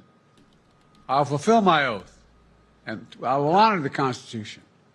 On January 20th, we'll have a peaceful transfer of power here in America. To all our incredible staff, supporters, cabinet members, all the people who've been hanging out with me for the last 40 years, God love you, as my mother would say. Thank you so much. You put so much into the past 4 years. I know it's a difficult time. You're hurting. I hear you and I see you. But don't forget all that we accomplished. It's been a historic presidency. Not because I'm president, because what we've done. Oh my God, he's calling his own presidency historic. He's amazing. Amazing. A presidency for all Americans. Let's get the 550 on the goal for me to chug another one. $5.50? You mean $8 more bucks? Yeah, $8 more bucks. Let's do it. We could do it, guys. Is already being do it in the name of Satan. People. The vast majority of it will not be felt. We felt over the next 10 years. We have legislation we passed that's just only now just really kicking in. We're going to see over $1 trillion worth of infrastructure work done, changing people's lives in rural communities and communities that are in real. I don't avoid my neighbor, Negan. I just don't ever talk to them, and I don't really know them. Like my literal neighbors that are adjacent to my home, I don't know them. I just see them, and it's oh, there's the person that lives closest to me. That's it. I don't have a bad impression of them. I don't have a good impression. I'm just neutral. Oh, there's that guy. It's like a family of Korean people. Well, on one side, I got Korean people. I've got a few Asian neighbors. Mostly, most of my neighbors are Asian. Difficulty. Yeah. Because it takes time to get it done, and so much more. It's going to take time. But it's there. All I know is I'll look out for my neighbors. If I see something suspicious or someone on their property I don't think's supposed to be there, I'll try to do my best or whatever. But other than that, I'm not trying to talk to them all day and stuff. I got shit to do. Absolutely. Road ahead is clear, assuming we sustain it. There's so much we can get done, and will get done based the way the legislation was passed. Legislation? He just said legislation like I would say it if I was drunk. Legislation. We're leaving behind. Well, look how high he is. Strongest economy in the world. Tired shit. I know people are He still took a bunch of edibles before this but speech. things are changing rapidly. Together, we've changed America for the better. Now we have 74 days to finish the term. Our term. Let's make every day count. Is that G-Man? This is the old G-Man soundboard. Wait. Oh, wait. Oh, wait.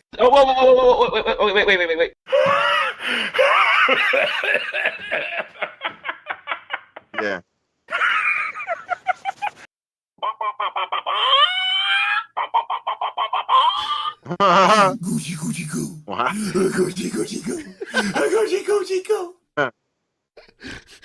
It's so great. A lot of to the American people. Sound bites. Look, folks, you all know it in your lives. Setbacks are unavoidable, but giving up is unforgivable. Setbacks are unavoidable. Not a sponsor, but giving up is too. unforgivable. We all get knocked down. But the measure of our character, as my dad would say, is how quickly we get back up. Remember, a defeat does not mean we are defeated. We lost this battle. The America of your dreams is calling for you to get back up. That's the story of America for over 240 years and counting. It's a story for all of us, not just some of us.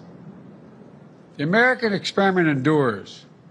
We're going to be okay, but we need to stay engaged. I'm tired of being experimented on.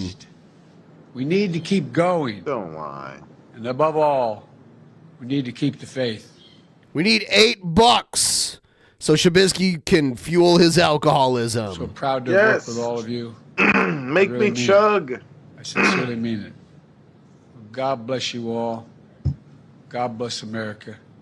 And may God protect our troops. Thank you, thank you, thank you. I'm just keeping it real. Yeah, I'm just keeping it real, my G. Try not repent. Oh, whoa. Whoa. It's never, What ever, was he ever, saying? ever gonna happen.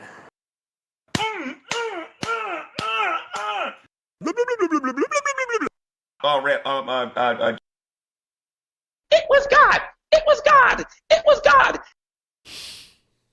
God, I want to get G-Man on the show now. Oh, wait.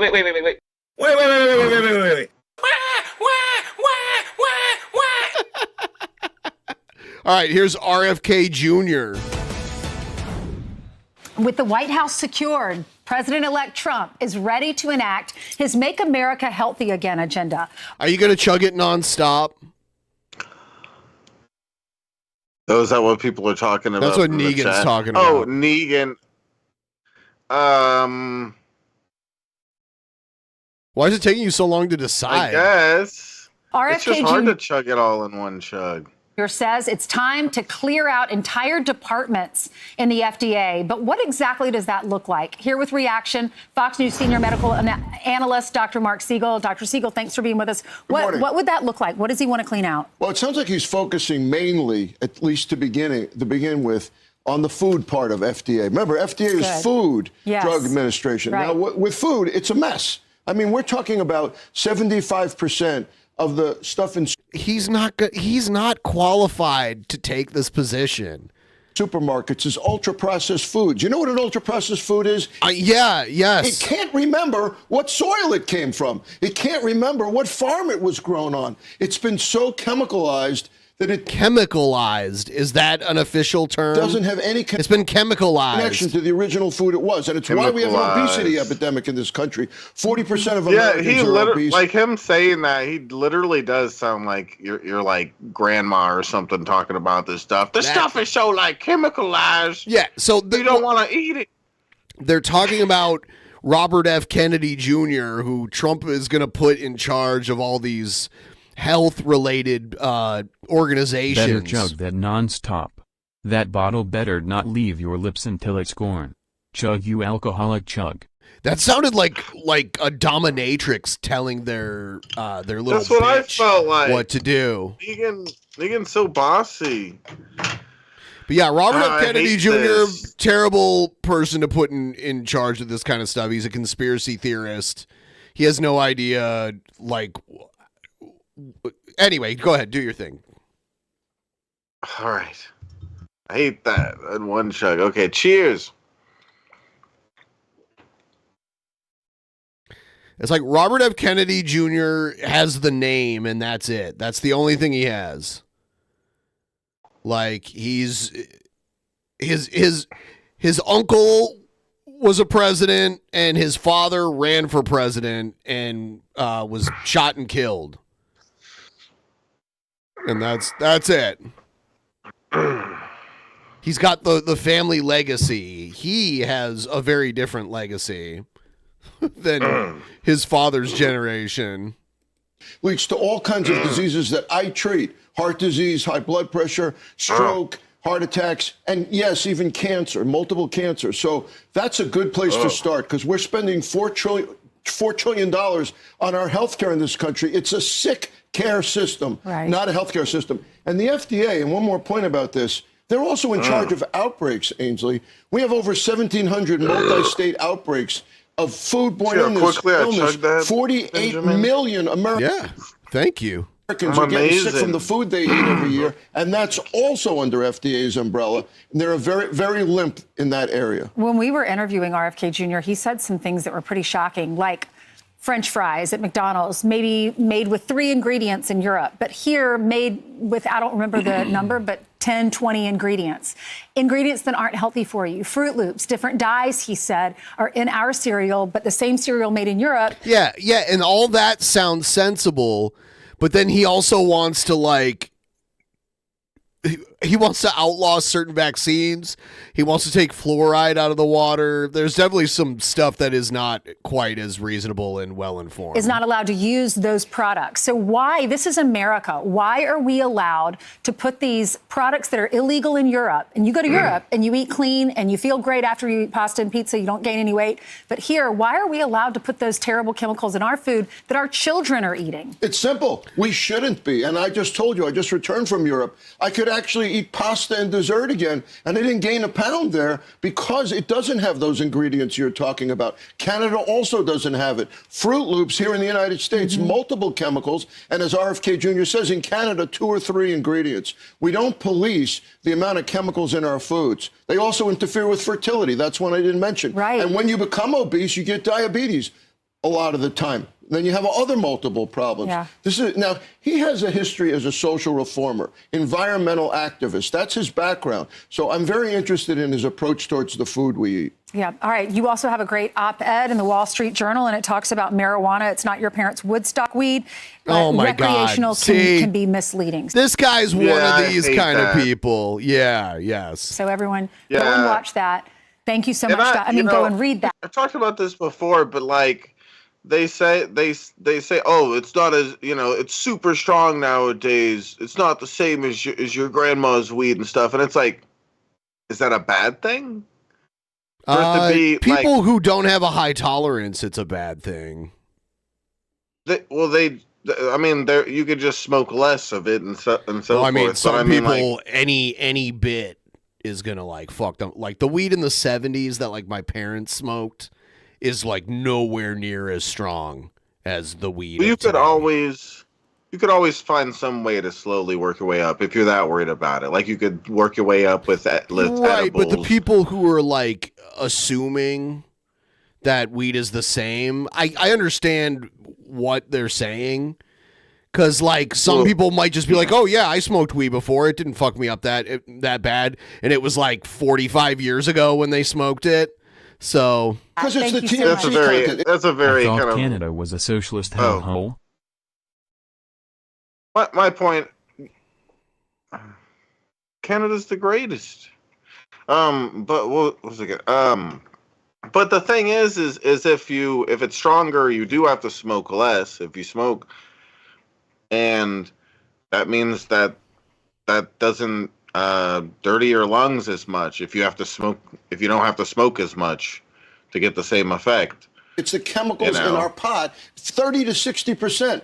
Back when I was a kid, it was 1.5%. In Europe, in Switzerland, it's 1%. Yeah. It's not the same thing. Go out on the streets here. In Europe, in Switzerland, yeah, Switzerland's in Europe, but Switzerland's a very different place than it's not legal in Switzerland as far as I know. So I don't know why he said Switzerland. Switzerland's one of the few countries in Europe that's not, it's like right in the middle of the EU, but it's not in the EU. Like it's not part of the EU. I don't know why he used Switzerland as an example. This is stupid because like the same weed that can be grown here can be grown in these other places and it exists. There's no way.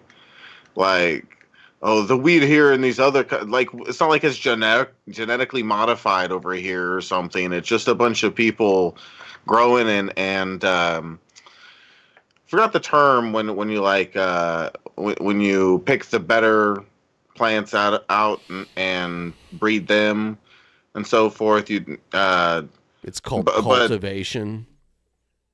Well, there's a certain term I'm looking for, not cultivation, but. Come on, spit it out, Shabisky. You're struggling, buddy. You're struggling. It's not like there's anything different here from other places. You can grow those seeds there, the plants, and the sun's gonna grow them or lights, and it's gonna be just as strong. It just doesn't make sense to me. I feel like saying if that kind I'm of shit walking he just behind said. someone, I smell it. I just don't want to breathe that in. You got to right. It's secondhand. Man, you shut up. You got to girl. walk on the other side of the street. Smoke a joint. You smell. You can't avoid it in New York now. Dr. Siegel, thank you so much. I don't want to breathe it in. It's like, oh my God. Thanks, Breen. First off, do you have an update on when the president-elect will come visit the president here? So as we said in our statement yesterday after the vice president spoke at Howard University, our teams, the president obviously invited the president-elect to the White House for them to meet. Our teams, their team and our team are working on that, and we certainly will share once we lock something in the near future. Second, when the president spoke in the Rose Garden a little bit ago, one thing he did not do was take any accountability for his party's defeat on Tuesday night. Does he feel any sense of responsibility for the outcome? Does he feel he should have done things differently through the course of this campaign? So there's a lot there, and let me, if you don't mind, give me a second to unpack all of this because I think it's important for the American people to hear this as well. Look, how much to chug another right now? I'll say it again Sydney, here. and I didn't notice that until now. What do you think? A 20, I guess. A 20. Yeah, let's do it. Was certainly inspired by the campaign that the vice president 25. And when he decided to pass the torch 25 over to to the vice even it president, out. you saw the party come right behind her, support her, right after he was able to do that. And it's because she was the right person for the job. You heard him say that in 2020, the reason why he selected her as her running mate, because he knew she would be able to do the job on day one. And you heard that obviously once he decided to pass the torch, which he didn't think about, give any second thought, right? He thought about it and did it. Like it wasn't something that I don't think that's true. I think he was under immense pressure to give it to Kamala. He gave a second thought to, as Who I is just this said. woman? He knew it was I the don't right recognize thing to do. And I would want to say as well is that if you look at the 4 years, almost 3+ years, there are some historic accomplishments that they were able to do together, whether it's beating Big Pharma, now Medicare is able to negotiate, whether it's getting a bipartisan infrastructure law, whether it's the PACT Act, the Bipartisan Infrastructure, the CHIPS and Science Act, thank you so much. These are things that were able to get us out of the pandemic. And you heard me say at the top that the president is proud to leave the strongest economy for the next person that's coming, for the president-elect. And that's what they're going to inherit. But with all of that said, and this gets to your question, despite all of the accomplishments that we were able to get done, there were global headwinds that because of the COVID-19 pandemic, obviously COVID-19 led to disruptions with the supply chain, and it had a political toll on many incumbents if you look at what happened in 2024 globally. And that's part of what you saw, right? You saw that there was a political toll on incumbent parties around the world here. Now, all right, so yeah, she's giving reasons why there was issues during Biden's presidency. Some of them make sense, but I don't know if he can take no responsibility for them, for sure. I wanted to move on to this. There were these cops that were sent to like go undercover and investigate this prostitution ring. Mm-hmm. And I'm just going to play it here and you guys will see what happened. 13 Louisville police officers have been disciplined after having inappropriate contact during undercover prostitution sting operations. Many of the officers, part of the Louisville PD's street crimes unit. Fox 4's Sean Rabb sat down with the chief of the Louisville Police Department today. Sean. That internal affairs investigation started this summer, and last week, the chief handed down discipline to the group of officers. Some of the 13 were referred to Texas Rangers and DPS to open criminal investigations. No criminal charges have been filed to date, but this has been hard for Louisville's police chief, Brooke Rollins, who took over the department in February. How do you feel about what has happened here? I would immediately respond with, I'm gut punched. I'm disappointed in what's occurred. While investigating prostitution in massage businesses, undercover officers in the Louisville Police Street Crimes Unit engaged in inappropriate touching with suspects who were arrested. So they were there at these massage parlors where like the women that give the massages offer more than just a massage. And these cops were there to like bust them if they did that, but they ended up just like getting a hand job instead. And then busting them, which is fucking crazy. It's like you participated in it and you're gonna like arrest them. That sounds like that's entrapment. Yeah, there's an episode of South Park where the cop is trying to get rid of prostitution in like South Park, and he just keeps going around and like sucking their dick and fucking them and shit, and then he tells them they're busted right after they finish. Right. It's like, what the fuck? Yeah. That's crazy. That happened in real life. Yep. suspected and criminally charged. The incidents occurred between October 2022 and July 2024. 23 prostitution cases were filed. There were 28 suspects facing 32 criminal charges. The Denton County District Attorney declined the cases, and almost $248,000 and 2 vehicles seized from the suspects had to be returned to those people. How did this happen? There's been kind of a culmination of events that we believe contributed to what actually occurred. We believe that the officer got horny and decided to just get a hand job. They ended up having to release all these people, give them back all their property and everything because That's so crazy. Yeah. They're started with good intention. We believe that it started with a good intention. Okay. Their focus was decent and that their intentions were well off. We believe that even though they received training and established guidelines on how to operate, they deviated from those training and those guidelines early on. 13 officers were identified in the investigation. 2 sergeants and an officer terminated. 7 others suspended without pay for various times. 1 captain demoted. 2 officers counseled. Some reassigned. How intimate was the physical contact? We've only been able to ascertain that all of the physical contact was from the suspected prostitute to the officer. It did not involve sexual contact or sexual intercourse. Yeah. It was contact, not intercourse. Yeah. She jerked him off is what happened, more than likely. Or she gave him a blowjob or something. Something like that. The Denton County District Attorney's Office, in reviewing the filed cases, became concerned about some details in the probable cause arrest affidavits. They may have included comments, descriptions of the touching to support. It's like, what a waste of time for police. Like, just make prostitution legal and make sure that everyone's old enough and no one's like being trafficked. And then you're fine. And then you can go worry about actual like crimes like armed robbery and murder and all that kind of stuff. Yeah, as long as there's no victims, like, and then just like drugs being, decriminalized, it will help with like it being more regulated.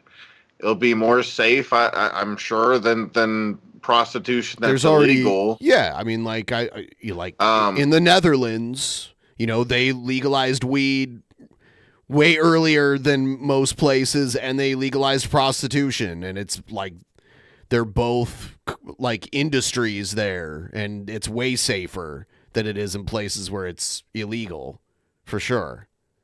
Yeah, I'm sure you're way more likely to catch some STDs doing it illegally. Well, they have to be tested in like, because they have to have a license and shit in places where it's legal. Exactly. Yeah, exactly. The regulation. Cheryl Wadley is professor of law at the UNT Dallas College of Law. The assistant DA who spotted that trend or those circumstances and those admissions of inappropriate touching is to be commended, because there has to be checks and balances at all levels. What do you say to the public? Do you think this hurts your image here in Louisville? There's one thing to say in this particular instance. I am sorry. That's the first thing the public needs to know. There isn't any other way to approach this. The second thing is having this conversation helps us demonstrate our integrity and transparency in the issue, right? And then going forward, I want the public to know the police department has dedicated members that do their job every day effectively. This is not representative of the Louisville Police Department. Chief Rollins tells me he will not disband the unit, adding that a covert operation is necessary because how of many drugs, police guns, are in there? A lot. Even prostitution. But the unit is smaller now. Yeah, it because says there there was will be like 13 that got in trouble or something. Right. Top to bottom analysis of just how that unit has been operating and a new plan, a better plan, going forward. All right, Sean Rabb, thank you.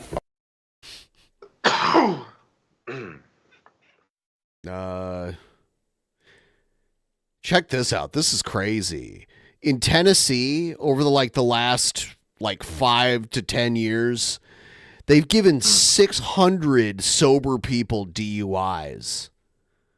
and this news channel there's doing this investigation to like uncover how they're just crazy in Tennessee with giving people DUIs, and they'll like, and another point to it, the field sobriety test is bullshit. It's like designed for you to fail so that they could have an excuse to arrest you. That's what it is. Yeah, the whole like saying the alphabet backwards, like to me that would be hard to say. I can't say the alphabet. You can hardly talk easily. at all anyway. Well, no matter if I was sober or not, or high or drunk, like saying the whole alphabet backwards, I could do it, but it would be I'd struggle to do it. You're drunk. Like, miscarriage of justice. Who the fuck? Here it is. Sober drivers charged with DUIs are reacting in shock to what WSMV4 Investigates has uncovered tonight. Good evening. I'm Lauren Lowry. I'm Tracy Cornett. And I'm Marius Payton. As part of our sobering problem investigation, we've analyzed never-before-seen TBI data. Chief Investigative Reporter Jeremy Finley found more than 600 Tennesseans have been arrested for DUI and were completely sober. It's something you notice almost immediately. Good morning. In the body camera footage of officers approaching Xavier Gray. Go ahead and turn the car off for me, okay? His hands are in the air. First of all, I'm scared of the police. You got anything to drink tonight? No, sir. But Gray, like so many other drivers who've spoken with WSMV4 Investigates, wasn't concerned at first. Well, I'm gonna run you through some the field sobriety test, just make sure you're good to drive and everything, okay? Oh, yeah. I know I'm not under the influence of anything. And he thought he performed well until this. I'm placing you on the list for driving under the influence, okay? I don't even drink or anything. That's crazy. I work for a living driving a dump truck, and this is what I do. This is my whole livelihood. I was really afraid about losing my license. Gray is the latest person we found to be charged with a DUI whose blood work would come back showing he was nothing completely sober. For months, we've been emailing back and forth with the TBI, asking for... Yeah, and they've covered... I've watched, because this is like a series that they did. And I've watched a bunch of other ones where they have all this body cam footage of these sober people getting arrested for DUI. Blood work data that shows just how often it's happening in Tennessee. And it turns out we weren't the only one. Yeah, this guy here, he's suing them because of this. Asking. They should. You know what happens is like they get arrested, they get booked, they have a mug shot, and that all gets released publicly, whether they're convicted or not. So there'll be a mug shot and a record out there, like an arrest record showing like a picture of you and what you got arrested for, whether you're guilty of the crime or not. It's really fucked up. Yeah. Stories that you all did. State Representative I'd Lowell definitely be suing. Russell had seen our sobering problems investigations. And after one of his constituents was arrested for a DUI while he was completely sober, he asked the TBI for the data as well. After months of requests, the TBI finally produced the data. Turns out it wasn't dozens, but more than 600 Tennesseans, 609 to be exact. Innocent drivers, totally sober, charged with DUI. For perspective, if all of the sober drivers charged with DUI went to the Ryman, they would take up more than half of the seats in the upper balcony. I just wonder what you think about that. It's a miscarriage of justice. It seems like they're doing it everywhere around Tennessee, man. Nobody wants drunk drivers on the road, ever. But what does it say that we keep finding sober people being arrested for DUI? I have heard of those on a very, very limited scale, and those are, of course, tragic for everyone involved. Not for everyone involved. No, the police officer that wrongfully handcuffs and arrests people, it's not for him because he gets to keep his job, so far anyway. Yeah. Tragic cases that lets drivers like Gray know he is hardly alone. You know what's so scary? They enjoy throwing them in the back of the car, like, yeah. Thinking about how hard I work to stay out of trouble, right? And then to have something like this happen. Jeremy, the implications of this, they're just so widespread. Hundreds of innocent people charged with crimes they didn't even commit. Yeah, Lauren, we just obtained this data on Friday. Yeah, we just now heard we're that, bitch. sharing it with prosecutors and lawmakers to try to get their reaction. Representative Russell says he wants the TBI to create it. Right now we're at 5555. 555. Oh, yeah. Database Yeah, come on, for let's all get some more crime tips to keep me chugging. in Tennessee, There are plenty more showing beers what to a person chug. was charged with and whether or not they were convicted. We know sober people charged with DUI often have their mugshots appear online. If I'm this sober. database is created, it at least would be a public record showing what the crimes against them were dismissed. Marius? Jeremy, you keep pushing on this story. Thank you. Well, Oh, man. Oh, God. All right. All right. We're going to check out something else right now. Let's see what this is. Individual situation. Check out the beautiful castle. The individual Brett Keane segment situation. Okay. Yay, Brett Hello, Keane. ladies and gentlemen. My name is Brett Keane, and you are watching and listening to God TV Radio. I hope you're all having a blessed day. Yeah, Brett said that if Trump lost, he'd quit YouTube forever, and Trump won, so now Brett's back. It's like an early Christmas present. 4 years ago, What I is got to this see- thing in the bottom left corner? Is that like an AI? It's an AI interpretation of him? what Brett wished he looked like. Yeah. Towards the end of Donald Trump's presidency, the first time, he had given it almost all that he had. He had worked to bring the economy up. He'd done so many great things for society. He had worked so hard to get into the position of being president. And then the Democrats... What's up with the fucking they music? got together and did everything they Doesn't could fit. to indict him. They tried to destroy him. They smeared him every single day in mainstream media. No, they just reacted to what he said. I mean, like, they don't need to make up lies about Trump. There's plenty plenty to work with. They're reading the cats. They're reading the cats and the dogs. The dogs. They're eating the dogs. They made Yeah, it almost the guy- impossible for him to get anything through. But even with everything against him, and even with his lack of knowledge to govern and do what he did with the power and responsibility, he still did things that were far beyond any president before him, before any politician that has ever held that mantle. Far beyond. Has been Far able to sit in the beyond. Oval Office, even without the knowledge. It's like a cartoon character. For beyond. The way he does that. For beyond. God led him to do a multitude of great things. I have a website that I'm going to put in the comments. It's a government site, the White House, and it archives over 1,000 accomplishments that Donald Trump did. Okay. However, the last 4 years have probably been the worst 4 years of my entire life. I watched a hardworking man that has been successful a majority of his life. Him and his family, besides being smeared, besides almost being jailed, he was then cheated in a Get back the money, you amazing atheist. rigged election. You think in a year or something he'll be a Democrat and be hating on Trump? No, I don't think so. I seen a man. I'm just saying that because of the way he was with religion. He was an atheist and then not an atheist and an Yeah, atheist. he's been sticking with the Christianity and the conservatism, MAGA conservatism for quite a while now. Who didn't work one single time in his life.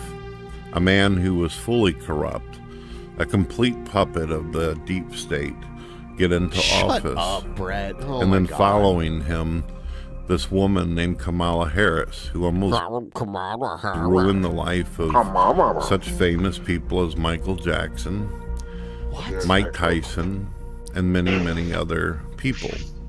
She was drunk on power. She was drunk on power. She destroyed many lives throughout her past. I wonder if he wrote this. Like, does he have this written down? Mike Tyson and Michael Jackson? She didn't have one single positive accomplishment to her life. She had imprisoned many, many black men, and those black men remained in prison even beyond the time that they were supposed to be there because she was using them for free labor. After they managed to claw their way into position, cheat their way into position, they, out of spite, took out their anger and rage for the time that he did have in office, and they destroyed almost every single thing that he had built up in order to make America great again. And then they turned around and did the complete opposite of what he was trying to do. You know what they opened the borders, and for 4 years we've heard nonstop news and information from whoever was willing to tell us the truth, because a majority of mainstream media either lied to us or they just focused primarily on insulting Trump all day. But the thing about Trump, although he's an imperfect man and he's flawed, Can you name a flaw, Brett? Not going to let us kill our babies all the way up to the 9th month. I don't have anything to drink. I'm drinking sparkling water. That's what this is. Just as they come out of the womb, he's not going to sit by and allow a bunch of foreigners and strangers into our country. I mean, he lets foreigners in. Okay, anyone who comes into the. I mean, like, there's tons of strangers out there. And, I mean, Trump has married 2 foreigners. His mother was a foreigner. His grandfather was a foreigner. He comes from there are a lot of foreigners around Trump. I mean, he used to do like Miss Universe, right? Those are most of those women, all foreigners. And destroy our elections, destroy our democracy, and absolutely destroy the economy, which, as good as Donald Trump is, as much faith as I have in God working through him, even I have my doubts about how will he pull us out of trillions and trillions of dollars worth of debt and inflation. I don't know. It's one thing being able to save a business, but what do you do when there's absolutely no money left to do anything? So that's where I'm at. Bankruptcy. I don't know, but I do know that this time he's not alone. Donald Trump is not the only one that became president. We all know that, right? God moved Vivek. He moved Elon Musk. Oh my God, shut up. Vance. All these great people, Ben Carson. Unfortunately, and I'm going to finish this video up with this. I've had some people say, Brad, how can you vote Brad is Trump? right. It's like we are in that movie, Idiocy. Idiocy? Thank you. Yeah, now we're at 62. I was hoping we could get to like 70% tonight. Anybody out there want to help out with the tip train? It would be greatly appreciated. Thank you so much. He's a felon. Don't you realize he's a convict? You know, he should be going to jail. Well, he's a convict. I know he's a flawed human being, but I also know another. He wouldn't be a convict unless he goes to jail. So I think maybe you mean a felon or a criminal. I wouldn't call someone a convict even if they were like charged. I would usually like when I hear convict, I would think like someone in jail, but I guy who was also a felon and a convict and someone who was put to death for things that he didn't do. I know that we live in a world where people gossip and spread rumors and people lie and people have... Yeah, I know. It's like, yeah, convict just means convicted, but, you know. Agendas. The guy that was a convict 2,000 years ago and considered a black... Oh, he's going to compare Trump to Jesus. That's what he's about to do. He's about to compare Trump to Jesus right now. By the religions of the day and government. they killed Jesus Christ. No. They completely were the corrupt system that ended Jesus's life. So using labels like felon or criminal or blasphemer or heathen or blasphemer, warlock, necromancer, black magic, using words like this, they don't impress me. 2,000 years ago, Jesus taught me that I need to have faith in him, but I need to be very skeptical of what I'm hearing. Jesus told him that.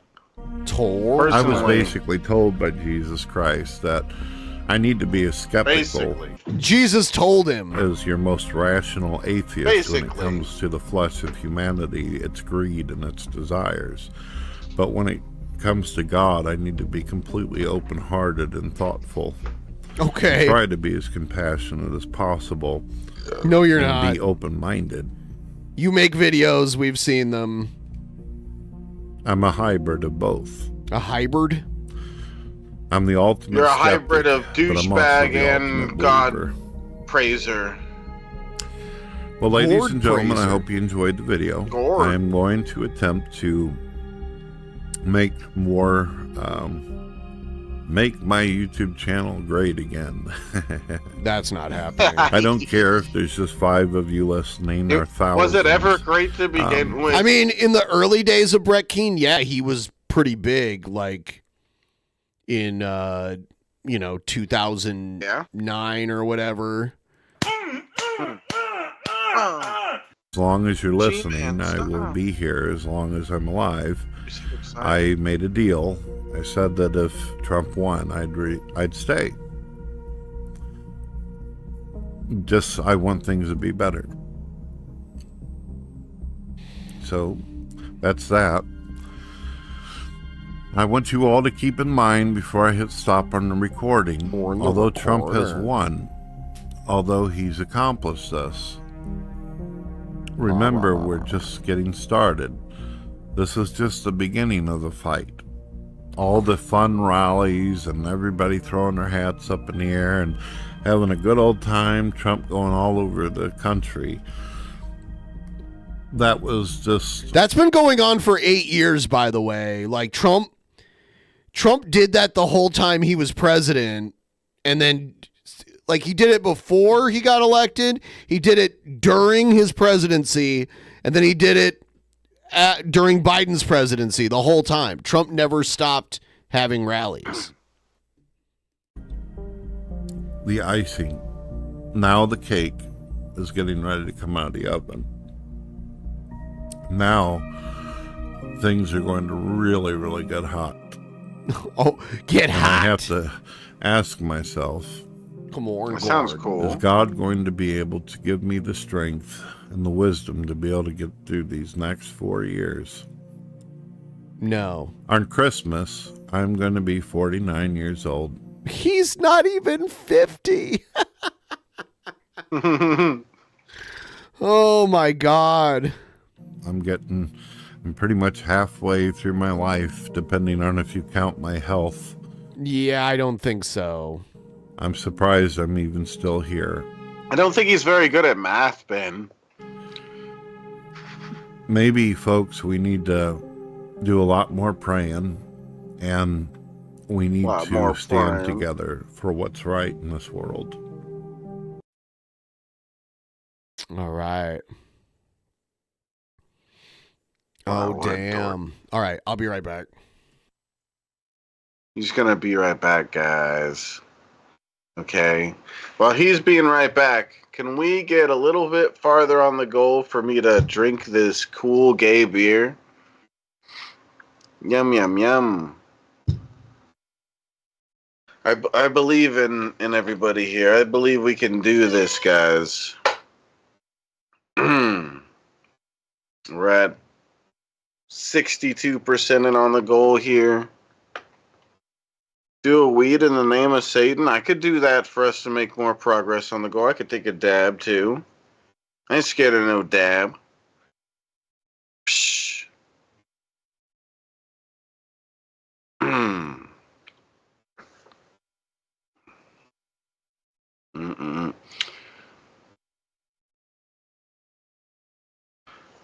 Do a weed in the name of Satan. How long do manatees live? I don't know. We should look that up.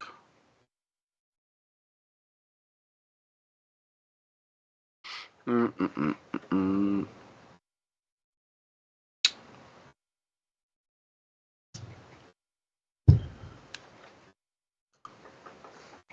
Cobra music. Yeah, where is Cobra? Where is he? Where is he? He was here and then he left. And I just remembered there's a video I wanted you to play. It's just a short that's kind of funny. Here, I put it in the Skype chat. It's Trump being a racist. You wouldn't believe what he says. I'll have it in a moment. Yeah. Let's see. Let me pull this back up here.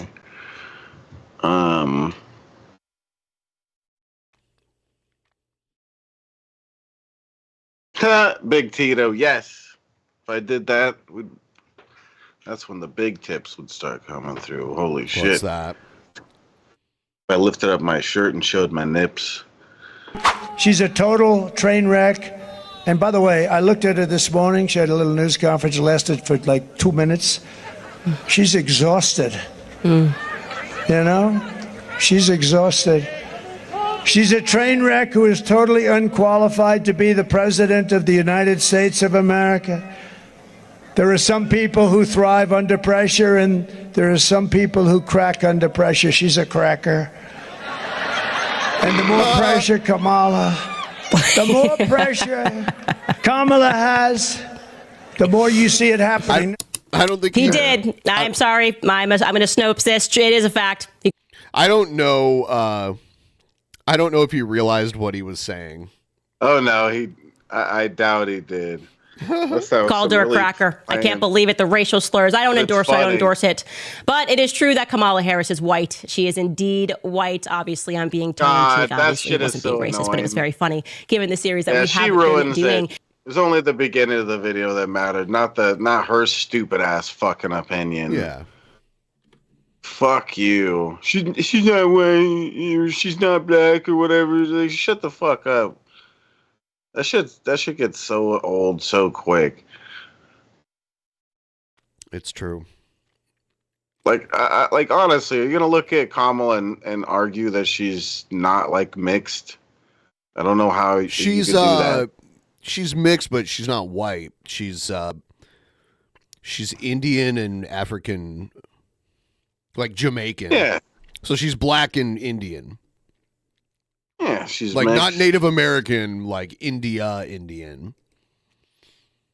Yeah, it's just a stupid thing they're focused on that does not matter anyways. But it's like stupid to begin with because it's like she doesn't just look like your average white woman. She's obvious. You could tell by looking at Kamala, she's a mixed woman. Like I don't know why it's some big argument. I don't know.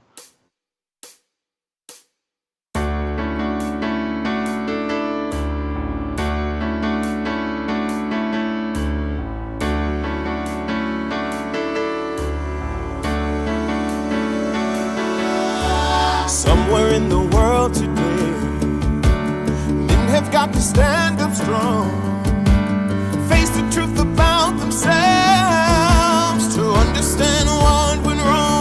I know we can find a way. I know we can find a way. I know we can find a way. Stand up. It's amazing. Stand up. It's amazing. Stand up.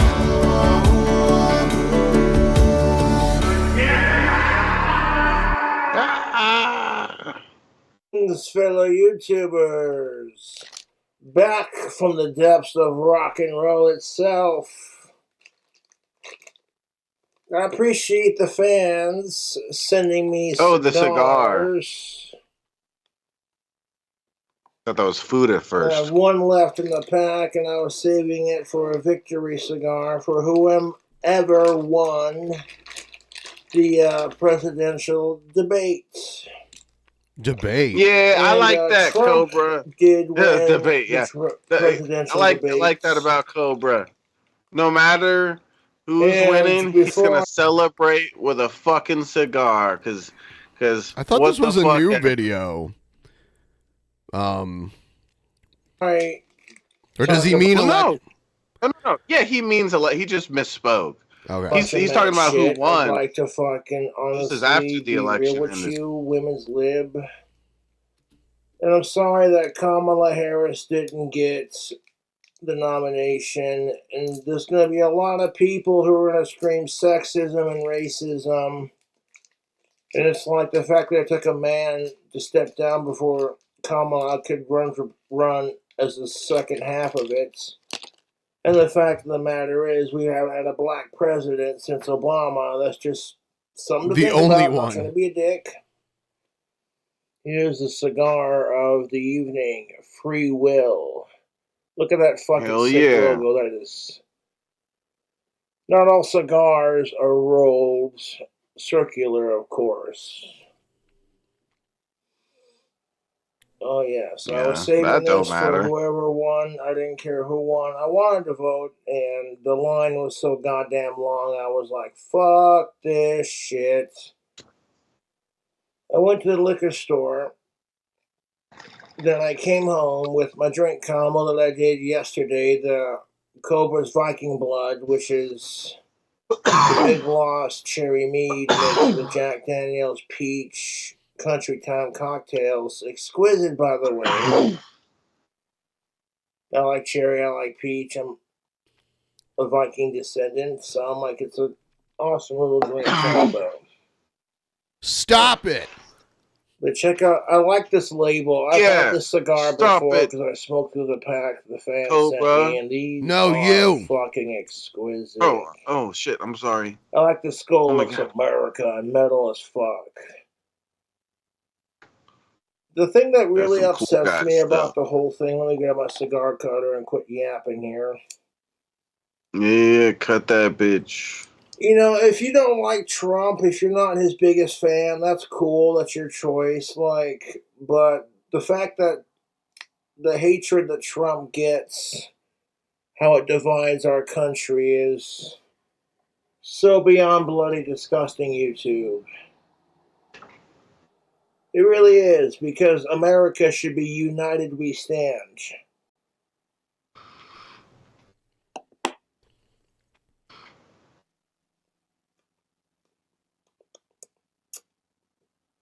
I don't want to cut any more off the cap because there is an indicator. In a cigar like that, at the end that he just cut, is there like a filter? No. No, cigars are unfiltered. Usually. Well, I mean, did he just cut into tobacco when he just cut there? Yeah, you usually cut the tip off with a cigar cutter. Yeah, huh.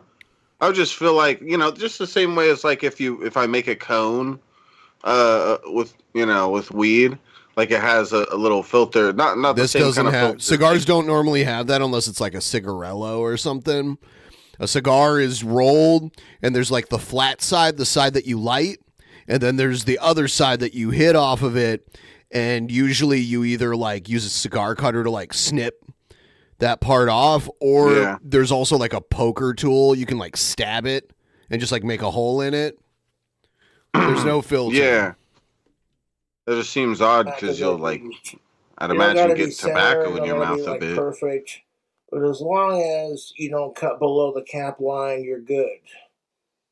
The next step to firing up a cigar is you want a lighter. So you don't have to use something this obnoxiously big. I want to take it and damn. He's using like a torch that you'd use like industrial torch. Yeah. Yeah, the casino not too far from where I live, they have like a cigar room inside of it. Like it's like a cigar bar. Like they have scotch. There's a bar where they have like beer and scotch and shit. It's really cool. I don't even smoke cigars, and I don't go to the casino often either. But when I do go, I always go into that place because it's kind of cool to like sit around in. If you don't mind inhaling tobacco smoke, because even if you don't have a cigar, you're going to be inhaling other people's cigar smoke in that place, you know? Yeah. One of toasties. Huh. Oh, damn. Just toasting that bitch. After toasting it like that, now we're going to grab it.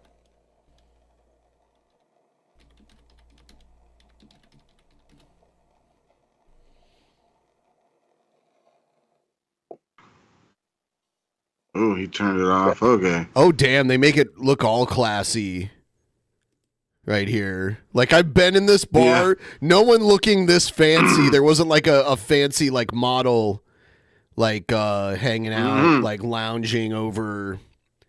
But it does look like this. Like, it does have like the little leather chairs and shit. And you can buy cigars like here in the bar. And there's big ass ashtrays. It's weird because most places you can't smoke in public, you know? So yeah. That's neat. Yeah. Yeah. I wonder what's on the menu. Hold on. I'm like you where I don't care to smoke cigars. Yeah. I don't smoke tobacco. Usually I'll go in there. Neat. Usually I'll go in there and have like they have like $5 like little cheap cigars that you can buy. I'll buy one of those and then I'll get like a beer and I'll like drink a beer and have a cheap like the cheapest kind of cigars they have. You know, like it'd be cool if there was some sort of like weed cigar kind of thing they got going on. I don't know. I mean, they can't like. There's no place to legally smoke weed like in public, technically, like in an establishment. Maybe someday in Vancouver they do. In Vancouver they have that kind of stuff, but not here. But I smoke it walking down the street, and no one gives a shit. But like inside of a place, there's no. They don't have that. Yeah, you know. This conversation is just making me think of you holding a joint and going, over the safe direction. It's too bad that didn't get streamed. I still hate to this day that it didn't get streamed. That's why I have that particular item. My battery ran out or something. For anybody that doesn't know what we're talking about, basically at the meetup, we went to a bar. It wasn't a meetup; it was just you and me. I mean, sorry, I shouldn't have said meetup. Yeah, I went out to Washington and stayed with Ben for like a week. We went around streaming a bunch and bar hopping, and we went to one bar where we were drinking and we decided to go outside to smoke weed. And we were smoking weed in the area that's part of the bar still. And it was the funniest thing ever because, there was this old guy that joined us and started talking to us. And Ben was right next to him. And he had a big-ass joint in his hand that was lit. And he's smoking a big-ass joint. And I'm across from them, and I'm like, and I go to light my joint or whatever. And the old man's like, hey. Like, I can't remember how it went exactly, but he's like, hey, I think he went, hey, don't go, like, you can't smoke that here. And I'm like, and then I'm looking at Ben smoking the joint. I look at him. I look back at my joint. I look at Ben. I look at him. I'm just flabbergasted how Ben's like literally right next to him smoking a joint, and he's only calling me out for smoking. It's because you're a loser. And then, And I don't know how it got to it, but at some point Ben started getting on Ben for his joint because he realized, oh, this guy's got a joint too, and Ben's been smoking it inside of the line, and he put the joint outside of the line, like it's outside of the area where the bar is. And he's and the guy's like, you can't do that here. He's like, huh? Who? What this? What this? What? And he kept on putting it like in and out of the area. He's like, it's not funny. It was really funny. It was this big. It was a pretty tall old guy. It was like, it might have been the most hilarious moment, like for the whole hangout thing we did and whatnot. I really wish we had that on video or something. Not the perfect cut, but it works. It was gold. Yum yum. Cigar. A victory for cigar for Trump. And if Kamala Harris would have won, I would have smoked this for her too, to be honest.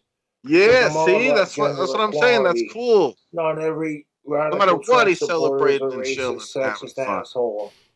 So you can't believe everything the media tells you.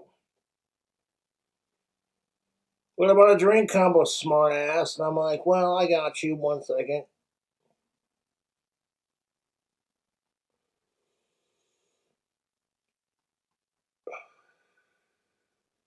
My condolences to Kamala Harris. You got 4 years to replan. No, she should not run again. And come up with a new plan. No, she should not run again. Time for someone new. She got her ass handed to her. She should not run again next time. Use the next 4 years to figure out who we need to run next time. And reinvent yourself if you have to. I'm all for having a female president, but the only reason Kamala Harris got picked is because she was a woman of color. And the libtards wanted to pat themselves on the back. What sealed I wanted to vote for Trump when election day happened, but the line was so goddamn long, I was like, no. What sealed it for me is, I'm not trying to spur, but Jack Osborne did say he was supporting him, and he listed his reasons. I'm like, I dig that. And then fucking Kamala Harris was in an interview saying everyone just needs to be woke. I don't remember that interview, but who knows? Let's go woke, go broke. Now, you know what pisses me off about woke culture is that, once again, white people are flexing their privilege with it. White people stole woke culture from the black community. And then once they did that, everyone had to make it about their own personal problems. And it's so irritating, YouTube. There's nothing against LGBTQ+. People are so quick to be like, oh, well, Trump's the next Hitler. I'm like, bullshit. If Trump's the next Hitler, where's his little Hitler stash? How come Trump doesn't have a concentration camp? Way to insult Jewish people who support Trump, you know what I'm saying? Where's this little Hitler stash? If you do some research on the Mardi Law, Trump brought a club in Florida, and prior to Trump purchasing said club, that club did not allow Jewish people or blacks into their club. Super racist, super anti-Semitic.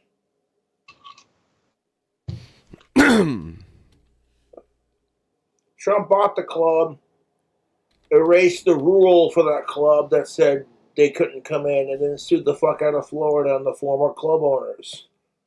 How does that make him the next Hitler? I mean, Trump, it was proven that Trump was refusing to rent his rental properties to black people in the 80s. There was like an investigation. You know who should run next for the Democratic Party is Ben Conop, that is. Oh, boo, Ben Conop. Boo, run for mayor someplace else. Thank you so much. Boo. We're marching to 70%. If you're out there, you got a couple bucks to spare, you want to help us march down to 70%, I would appreciate it. You know what we should do, Shabisky? We should make a happy birthday song to Agid. Is today his birthday? It is, actually. Yay! Everybody, tip more to get me to drink this. I don't remember if there was like a number. Did I say when we get to 570 or something? I don't remember. I don't remember nothing. But yeah, we should do that. That would be cool. Me and you kind of made the Jared song. I helped choose a little bit of the lyrics, but you did most of it, I think. Yeah. There's a couple of them in there that are Bisky approved. Happy sweet 16th, a good. Yeah, Matt. See, Matt gets it. I don't know. I don't remember. I think I said when we get to 570, I'll drink this next one. So I'm gonna open this up. I think I said that. I don't remember nothing. Cheers. Cheers to Agid. Happy birthday. Where is he? He should be here celebrating with us. Yeah. What else would he have to do?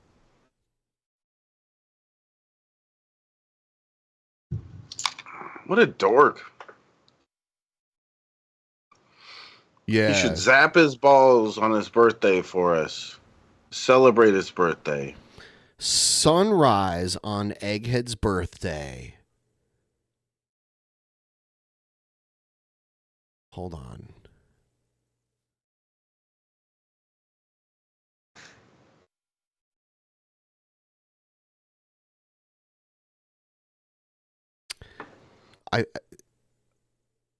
I'm trying to think of the direction to take it in. Hold on. I want to play Cobes a little bit and kind of like think about I'd it. like to figure out. But you can't figure out libtard logic. You can't. Watching the libtards cry because Donald Trump is the next president is like watching Jessica Boyle break down and cry over me on camera because she's too drunk. It's hashtag priceless. Oh, yeah. The cigar looks cool as fuck. It's not about being based, YouTube. It's about equality. The fact that you can't support Trump without someone being like offended or being like, oh my God. You're not allowed to disagree with Kamala Harris's policies as a white, straight, cisgendered male because it automatically makes you racist or sexist. Some Jack Daniels. What's No, he it's gonna mix it political with? bullshit, dude. And you know what? I like how the Democrats can screw Bernie Sanders out of the vote for a second year running and use Joe Biden as their puppet, and it completely fucking backfired. Kamala Harris had to step in. That's the only reason why she got the vote to be vice president.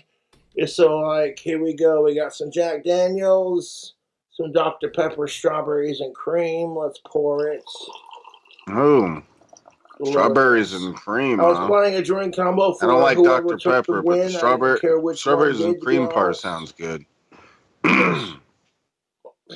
Politicians are corrupt. Politics and politicians are corrupt. So I really don't give a shit who won, to be honest with you. But I was leaning more towards Trump, even though I didn't care who really won, because when Kamala Harris said, you gotta be woke, everyone just needs to be woke, I wanted to throw up in my mouth. Everyone trying to police everyone else's speeches instead of just letting people do their thing.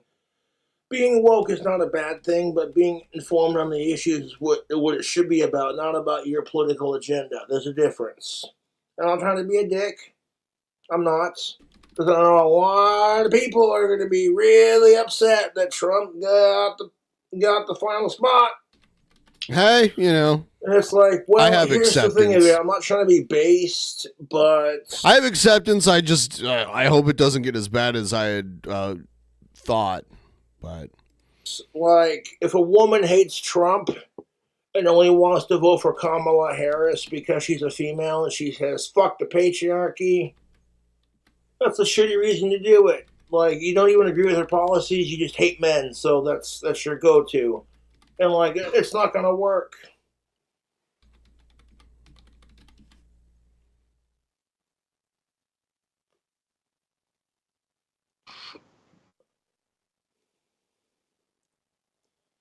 People are sitting there watching Donald Trump and the assassination attempts. I don't care if you like Donald Trump or not. He's someone's grandfather now at this point. Yeah, I don't care.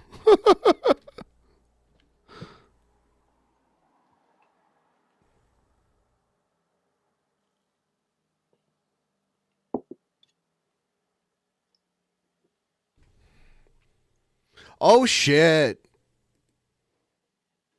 So the end of the world, Mr. People out and show album in stream. I don't know what that is. Harris, you got 4 years to re-strategize. You think your plan of your next move?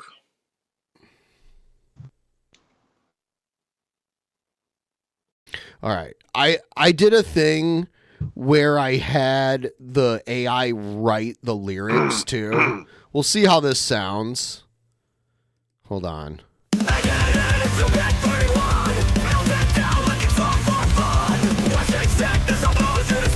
I didn't think it would sound this like.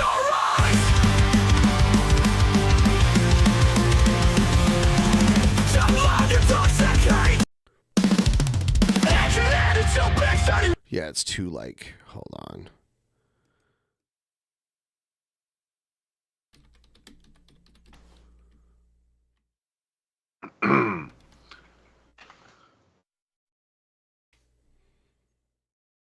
That was like too hardcore. Yeah, I couldn't tell what he was saying. Yeah. It was too, like, it had screaming vocals. It was like too hardcore. Yeah.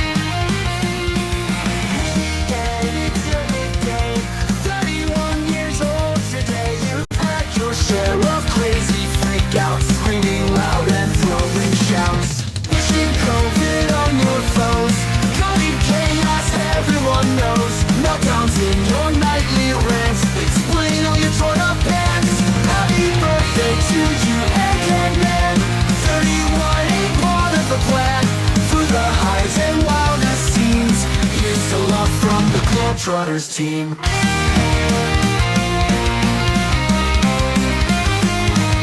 I'll do what I want. Get blocked, troll. Your wife had that wild spree with Harlem's finest ball and spree, but she's back now by your side. No one can sever that strong tie. So keep skating through this life with your skateboard, no strife. AK, now you're on the map. Don't let anyone give you crap. Placing fears with some raw pride. Down the ramps you will glide from this birthday on, my friend. No meltdowns till the very end.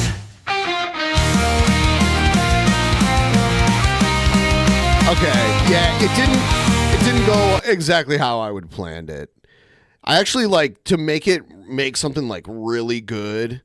I have to really sit down and plug away at it. Yeah. Yeah. You know. Agid. He's not even here to hang out with us and hear his song that we're working on. Yeah. He cares so deeply about. Damn it, Egghead. Fuck you, Egghead. You birthday boy. If women in the 1950s were told that in the year 2024 women could run for president, they'd be like, you've been hitting the Jack Daniels a little too hard. The fuck are you smoking?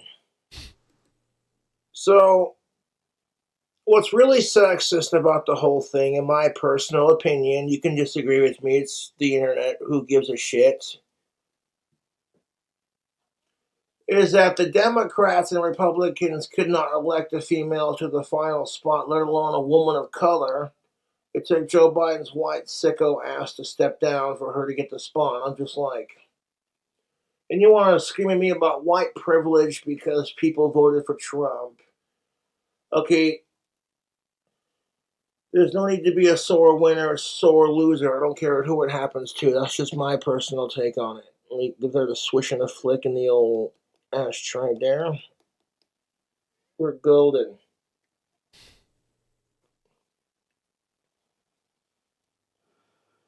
Had I known Trump was going to win, I would have mixed up some Bacardi Gold with some Goldschlager and some Diet Coke. Wow. I haven't had Goldschlager in a very long time. It's a liqueur, and it has little gold flakes floating around in it. Yeah. Sounds familiar. I feel like maybe I've seen it but never had it. Daniels and fucking strawberries and cream. Dr. Pepper is pretty swinging, man.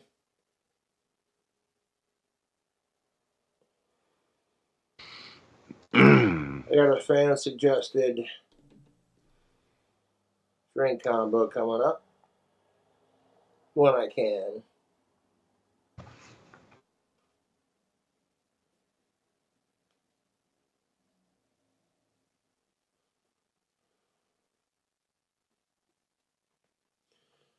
What kills me about the whole Kamala Harris versus Trump bullshit is how the fucking politics divides us as a nation. It is absolutely fucking disgusting. You can't have an adult conversation and ask questions without someone getting offended. That is kind of true. And I'm just sick and tired of it. This has nothing to do with being based. It's all about equality and fuck sickos. Trump is a sicko. Fuck sickos. He just said it. Fuck That's sickos. pretty straightforward. Fuck sickos.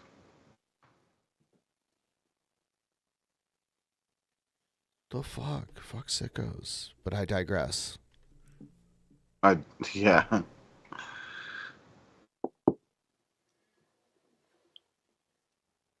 don't know, a lot of fucking liberals and Democrats are fucking feeling the pain, man. Democrats. It'd be no different if Harrison won for the Republicans, so let's try to be civil about this. You can fact check it too. Donald Trump, when he bought that club in Florida, sued the fuck out of the city of Florida and the club owners because they wouldn't allow blacks and Jewish people in there. And then he turned around and was the first president to host a gay wedding. So everyone wants to call him the next Hitler. It's so fucking stupid. Just because you don't like Trump doesn't mean you get to compare him to something he's not. I'm so sick I don't like to of call that him bullshit. Hitler. It's an insult Because to Hitler Jewish was a people specific person. who voted for Trump, you know what I'm saying? You can maybe you can compare some of the stuff. I don't know. That's up to you. I think that's a weird blacks and stretch Jewish for people who anybody to voted for do. Trump, and quite frankly, it's disgusting. No, I mean you could say Trump did this and Hitler also did it. Yeah. But I don't think like he's not like putting people in camps yet. Exactly. Comparing them is silly. Trump's a douchebag and he shouldn't be president, but he's no Hitler. You don't like Trump, that's your opinion.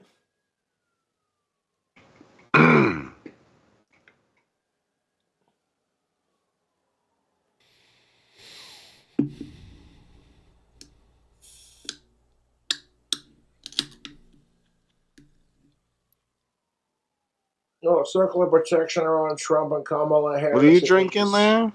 Ending Sparkling times of water. election, yes. Oh. And I guarantee you, Fuck if someone yeah, bro. tried- Cheers. Yeah, and the cans are green. I was talking about it earlier. You know, it's Yeah. Kirkland, it's Kirkland brand sparkling water. Damn. Getting fucked up. Is it really is it really that sparkly? Oh, it's sparkling the shit out of me, man. Oh, dude, that's crazy. pulling a Trump on shit. Harris, you know what I'm saying? They'd find a way to make it about sexism and blaming Trump because that's how disgusting our society is. Never mind the fact that the social media and the media. I just don't like Trump. I think he's an asshole. And, well, I also think a lot of his policies, if you want to even call them that, are bad for a lot of people. So there's that, too. He likes to demonize people that it's popular to hate. I think him and Kamala are people that are just grifters for the most part. Oh, you're the enlightened centrist. They're basically the same, man. They're basically the same. Right? Is that what you're doing? Think they're just I think they both just care about their like well-being. They definitely care about their friends and all that, the rich people. Where the money comes from. Yeah. Yeah, they don't really care about our well-being as far as I'm concerned. Both parties, both, of course, a lot of people would say otherwise. So, Trump, came into a party that didn't want him there, and the people that kissed his ass survived, and the people that didn't are gone, and now he runs the party. But it's still like the old way over on the Democrat side, where there are people that are kind of controlling who gets in and where you go when you get there. Like old establishment people, like the Clintons and Nancy Pelosi and all them. They decide whose turn it is.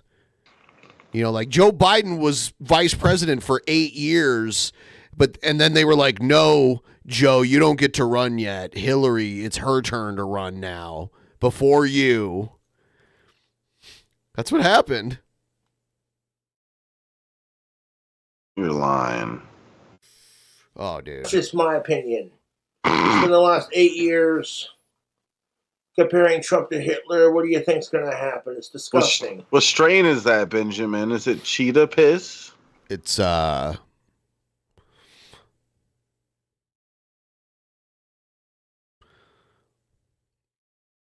It's called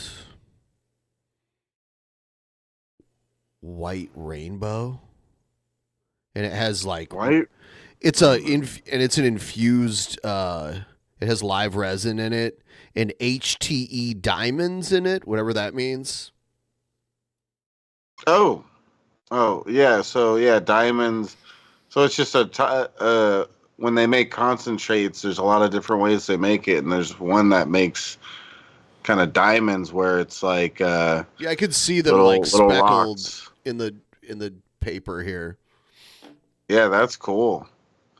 Yeah, that sounds like some cool shit. Hell yeah. I mostly just get shatter. I haven't had diamonds in a while. I didn't even know what I had, but it does work. It does do the trick. I usually ask for an infused. To the fans, thank you for sending me the. I'll get like a few regular joints, and then I'll get like an infused one. Yeah, cigars, that man. sounds These nice. are fucking delicious. This Free Will cigar is super delicious, man. I like the logo. It's super America and goth, and the flavor on it is dynamite. Sitting there fucking drinking some whiskey, fucking post-election.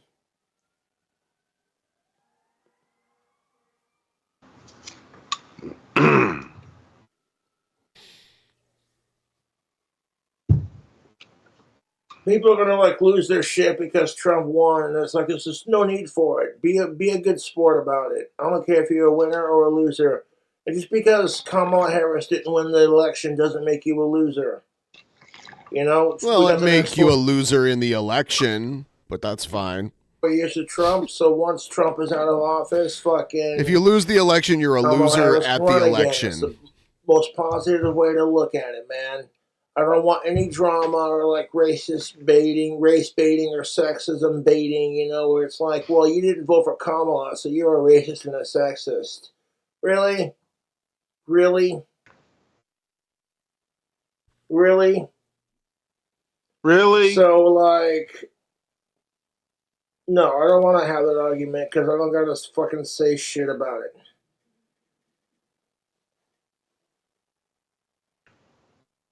I sincerely hope Kamala Harris and her family are safe in these times. I know it's going to be a bit of a huge letdown, but the thing you got to realize is that you came this close to being the first female president.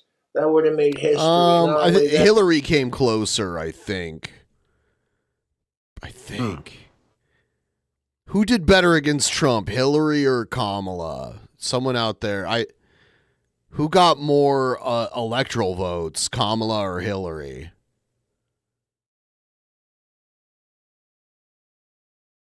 But the first female of color. There were people out there. Hillary got the popular vote, so that makes sense.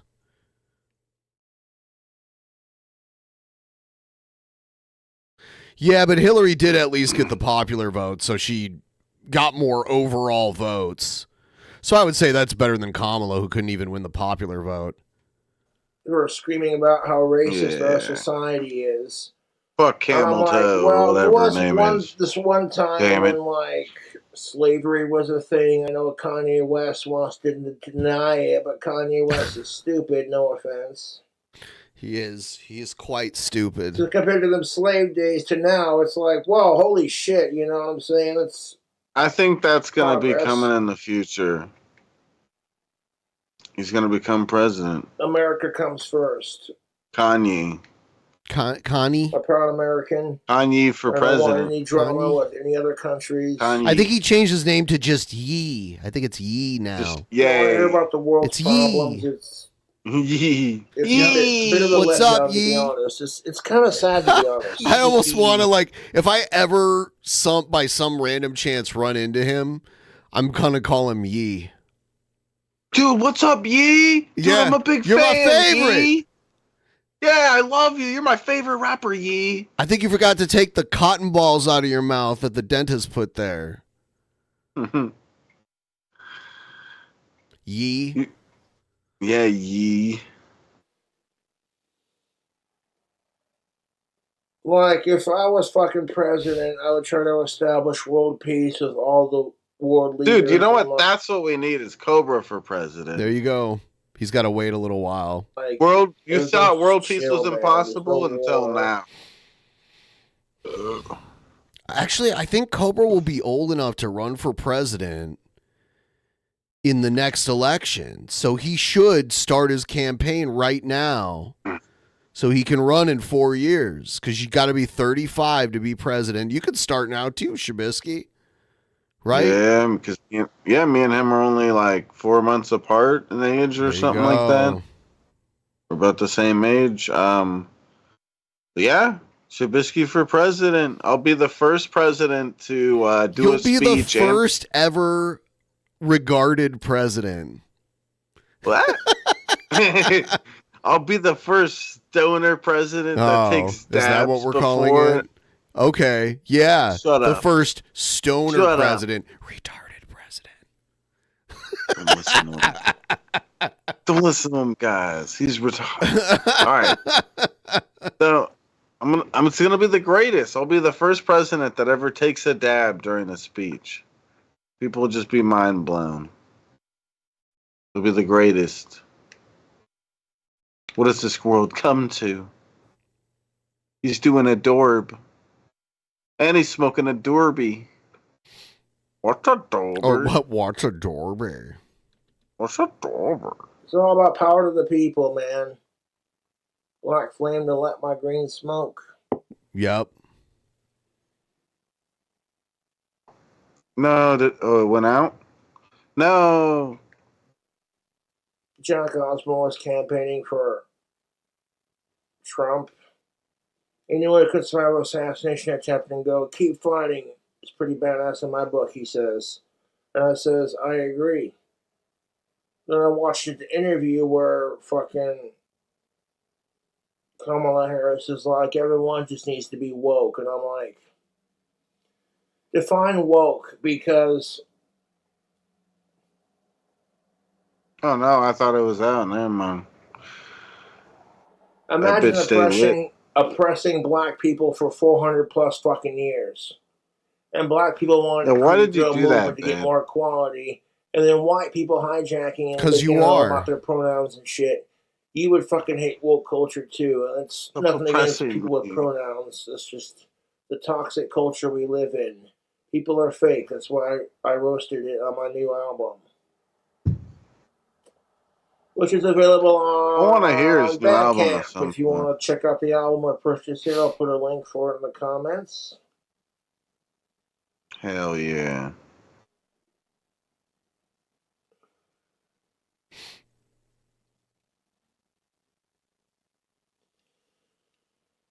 I think Cobra thought I was talking about him, but I was talking about Door you, closed and the Shabisky. window cracked wide open, having a victory cigar for our next president. No, I'm the greatest. People are like, oh, it's the end of the world because Trump's president. I'm like, your melodramatic bullshit will only get you so far. You live in America where it's wonderful. I'm the greatest. The one band said. We have access to clean drinking water. If I want food, I got the money for it. I can just DoorDash it. I don't gotta fucking leave my chair. It's a wonderful thing, dude. America is an awesome country. Nothing against Trump, but my slogan would be "Make America Greater." It's power to the people, and united we stand. And what's fucking sad Trump did "Make America Great Again" about politics is that you're not allowed to have an opinion without someone else getting way too offended by it. And it's like, dude, we're all people here. It's called having a discussion. I fucking hate politics, dude.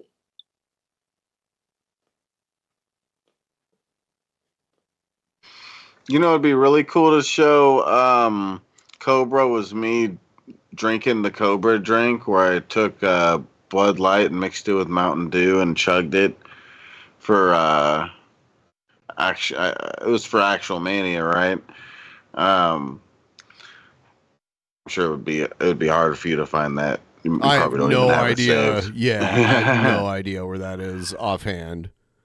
Me either, too, because I'm not even sure if I uploaded it somewhere or I just sent it to you. Yeah, I can't remember. But I did do that, Cobra. I drank Bud Light and Mountain Dew at one point. I tried your drink, your mixed, your drink combo.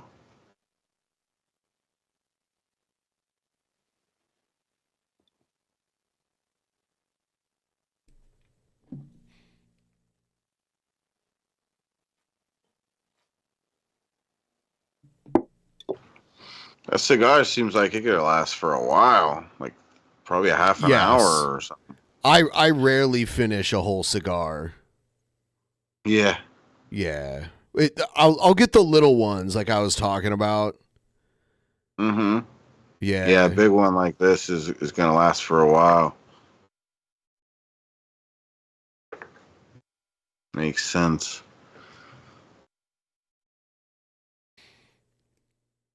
Oh, was that the end? Yeah, that was the end.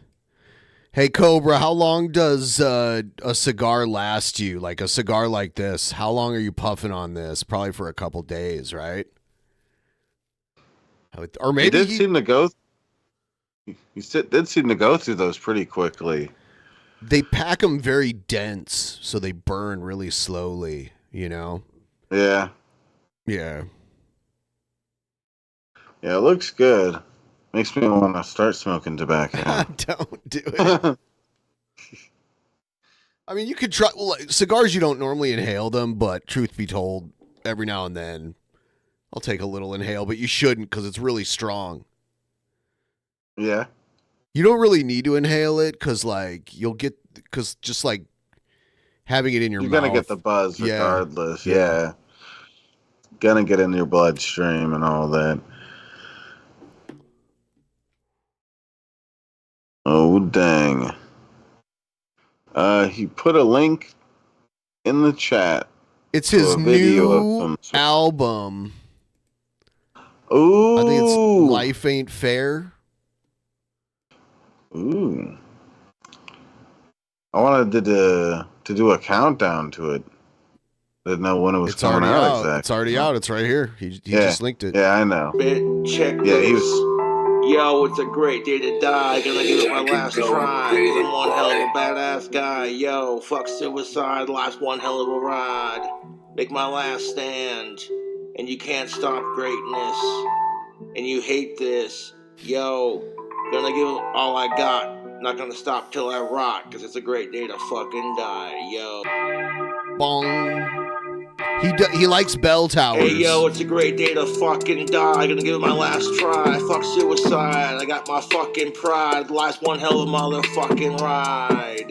Ride or die, we try our best. I make my last stand. Got sweat pouring out of my glands. I wanna give it all I got, not gonna stop till I fucking rot. It's a great day to fucking die, fuck suicide, I got my fucking pride. Last one hell of a fucking ride. Not gonna stop till I reach the fucking top. Sit here, not gonna stop till I fucking drop. Fuck suicide, last one hell of a fucking ride.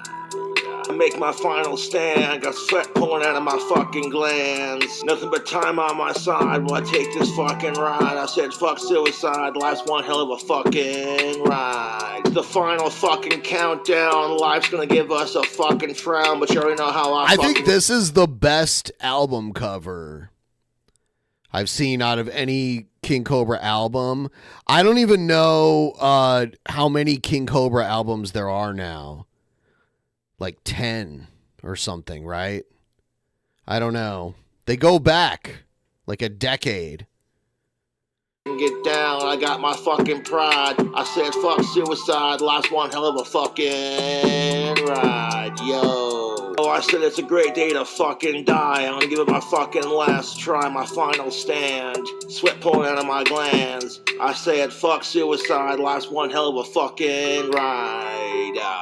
Clock is ticking, frickin' people are pissing me off. I got nothing but time on my side. I said fuck suicide, last one hell of a fucking ride. Gonna give it my fucking last stand. Yo, it's a great day to fucking die. Gonna give it my best fucking try. One badass fucking guy, it's the final fucking countdown. Fuck these motherfuckers trying to cause me to have an autistic meltdown, yo. Drink a bottle of booze, cause I ain't got nothing to lose. Cut down Chester Bennington, Robin Williams from the Noose. I said fuck suicide, cause life's one hell of a fucking ride. Time slipping through my hands like water. The ploppy getting thicker and harder. Because living is just a slow way to die. Gonna give it my fucking final try. Living life to the fullest. I got my fucking pride. Fuck suicide. Last one hell of a fucking ride. Making my boldest move cause I moved to my own groove. People thinking I got something to prove. Well fuck them. I don't gotta prove shit cause I'm too legit when I spit. Cause Cobra's the shit. You can fucking suck your mom's nasty fucking clit. You fucking faggot trolls. Cause that's just how it goes. When you're fucking death bell tolls.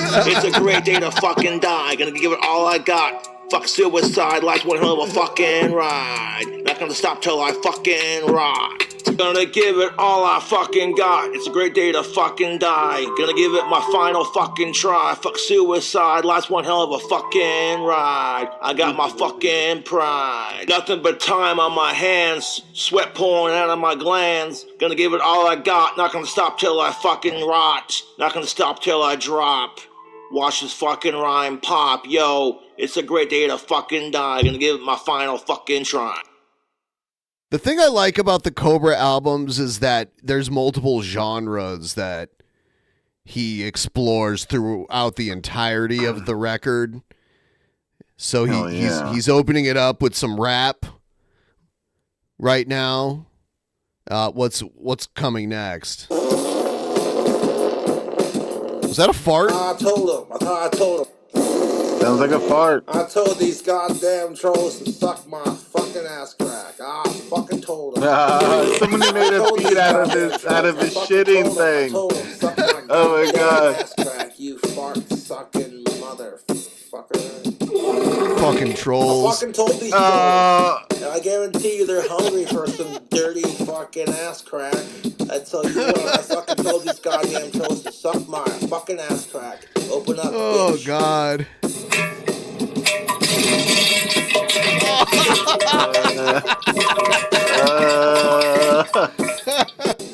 Oh my god.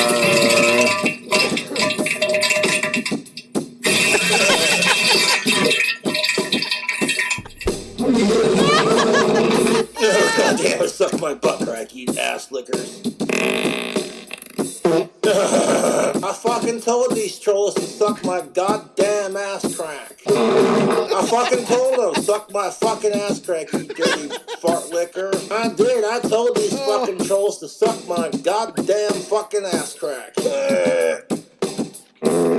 Ah, fuck yeah. Suck it nice and dry, you dirty fart-licking motherfucker. You know, I told these fucking YouTube trolls they're a bunch of nasty fart lickers. And they can suck my fucking ass crack. Lick that shit clean, motherfucker. Well, I shit in your fucking goddamn mouth. I fucking told these trolls to suck my fucking ass crack, bitch.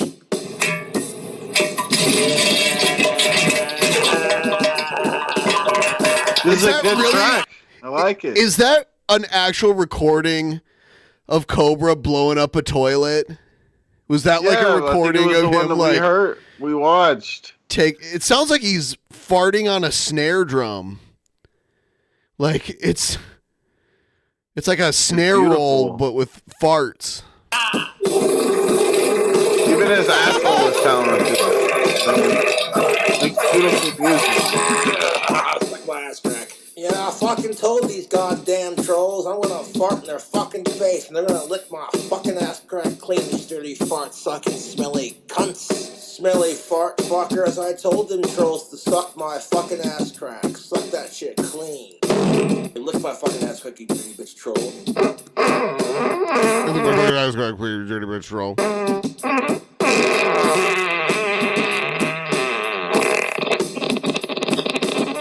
Wow, this is a strong second track on the record. This is like the greatest rap song I've ever heard. Oh my god, is the whole album is an hour and 30 minutes? Dude, that's like most albums are like, I would say like 30 to 50 minutes, right? Yeah, like most songs are like 3 minutes on average, and then most albums have like something like 10 to 15 songs. So,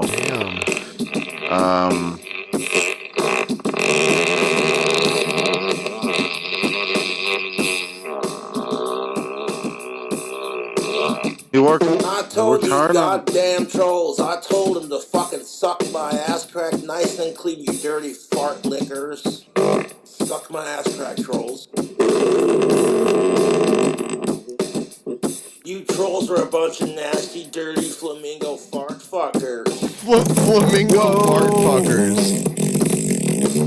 I know what these trolls like to do. They like to drink piss out of their mom's cunt while I Oh, God. Yeah, because they're a bunch of dirty Damn. drinking shit-licking motherfuckers. Right in their fucking shit-licking mouth. Nasty sons of bitches, I told them to suck my fucking ass crack.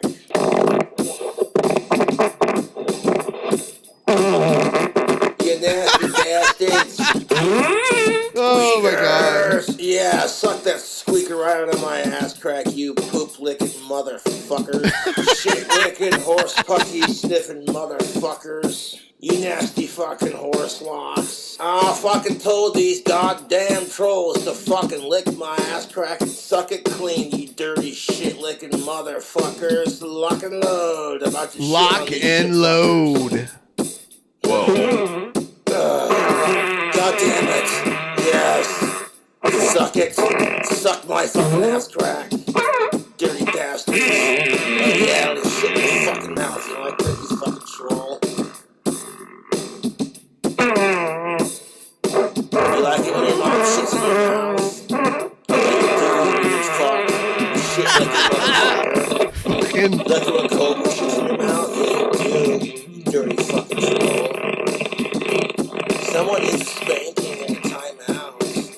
Someone needs a spanking and a timeout. Is that what he said? Yeah. Yeah, shit on these trolls. Oh, you like that? You fucking stupid troll. Take that, troll. These trolls can eat shit and die, motherfucker. Yeah, lick my ass burgers clean.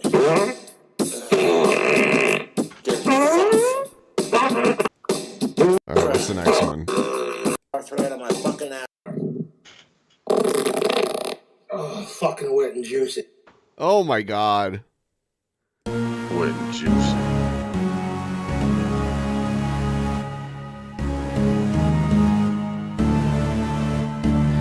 How'd you get Shabisky to play keyboard on your track? I was the greatest.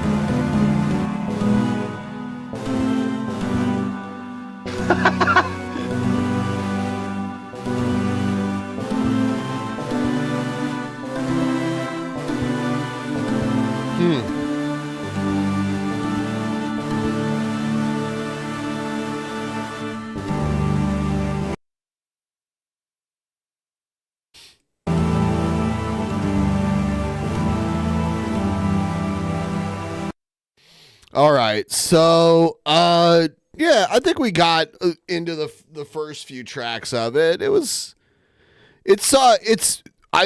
first track, great opener. The second track was like a bold follow up to a great opener, and then there was some like sounded like a keyboard for a second there. But I'm sure. I mean, we only got like 15 minutes into it. It's like an hour and 30 minutes long. It's quite the album length. That's like it's like a double or even a triple album, like 3 records or whatever. Yeah. It's really long. I wonder how many tracks are on it in total. I don't know. Someone should put the track chapters in the comments on King Cobra's video. Maybe, yeah, you know, that always helps with the timestamps and everything. Hold on 1 second here.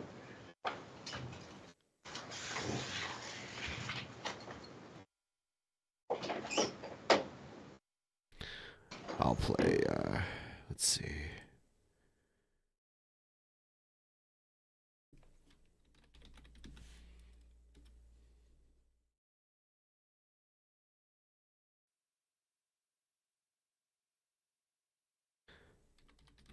I wonder what he ran off to go do.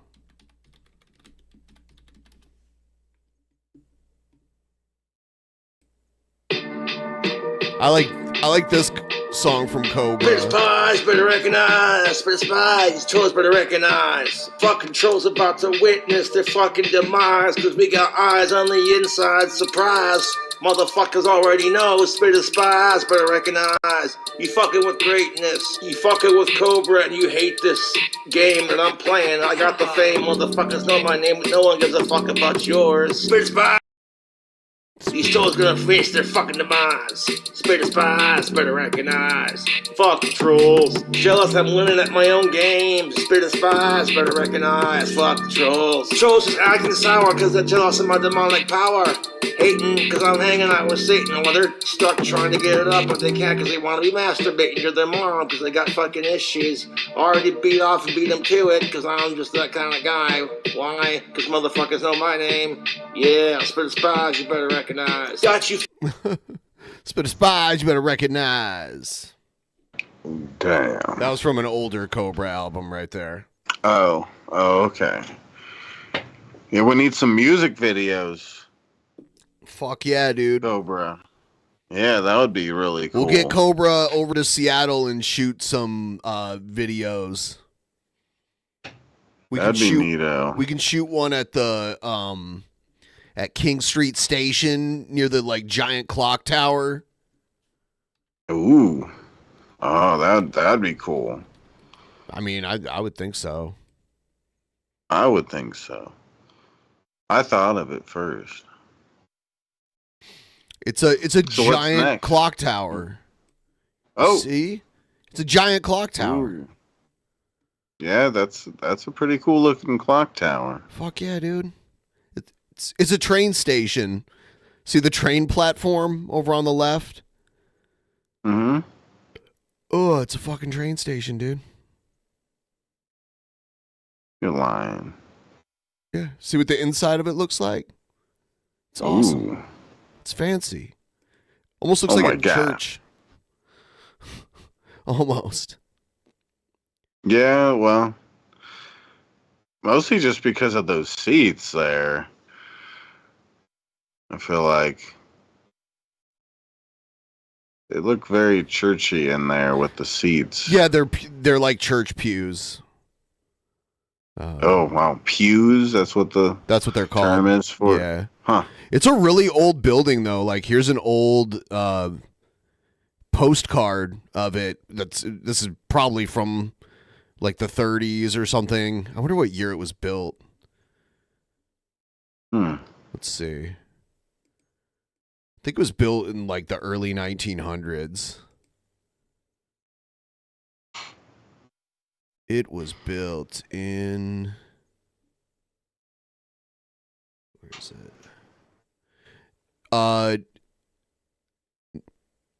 1906 is when it opened.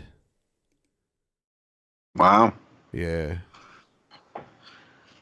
Yeah, I've taken a ton of trains from there. I've taken trains up to Vancouver from there, and I've taken trains down to Portland from there too.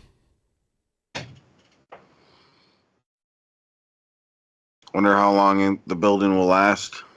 I mean, I'm sure it gets maintenance because it's like a major train station, so they can't really afford to have it like fall apart on them. So yeah, they use it for other types of trains too, like commuter trains that go to other cities and shit around here. Oh yeah. Yeah. Hell yeah. Hell to the fucking yeah. You know there's a big ass bell inside of that tower too. There's a big ass bell inside that tower. Yeah, imagine that thing weighs a lot too. We need to ring it.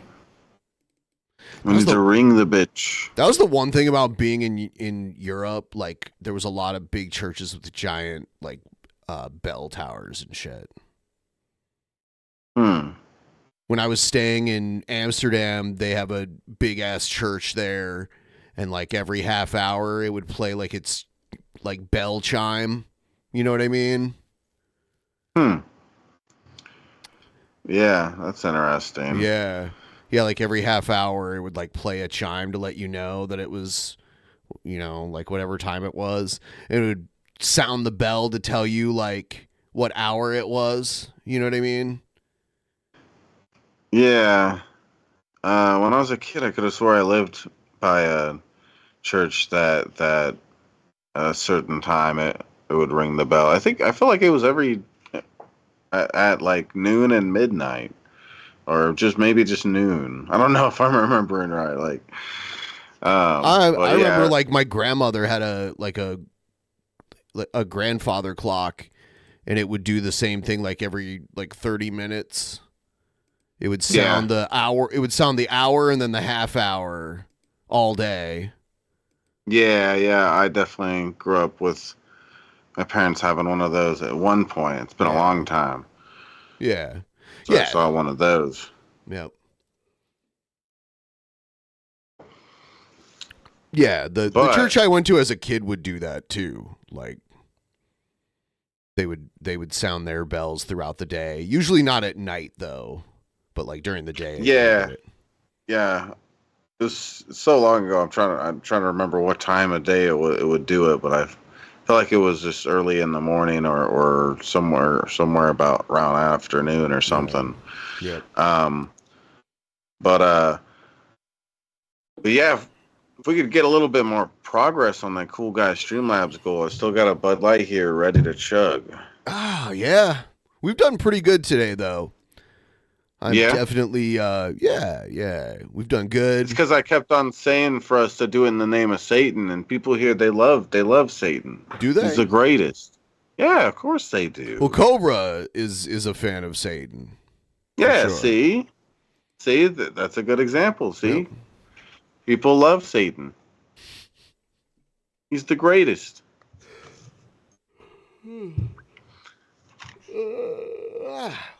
Man, that sparkling water. Fucking That me up. sparkling water is fucking you up. Oh Yeah, man, dude. hopefully hope you don't throw up or have a hangover, bro. No, it'll be like Billy on that GIF. No.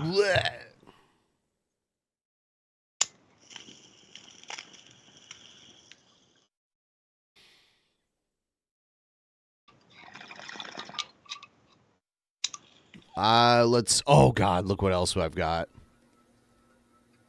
Ew. What the hell? Disgusting.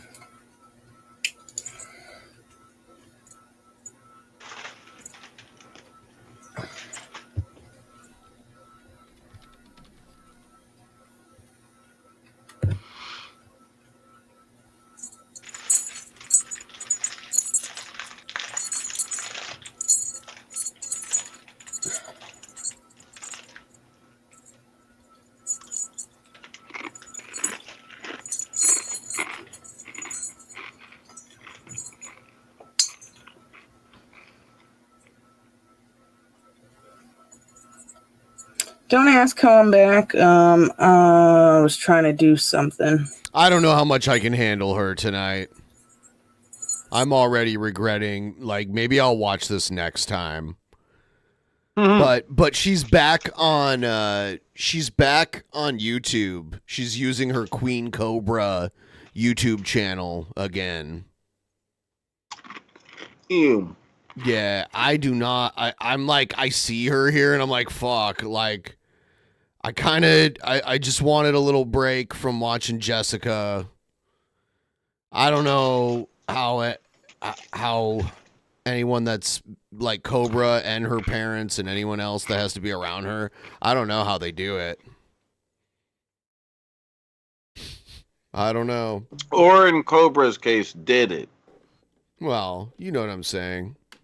Yeah, it's hard to be around someone like her. It's hard to watch her videos.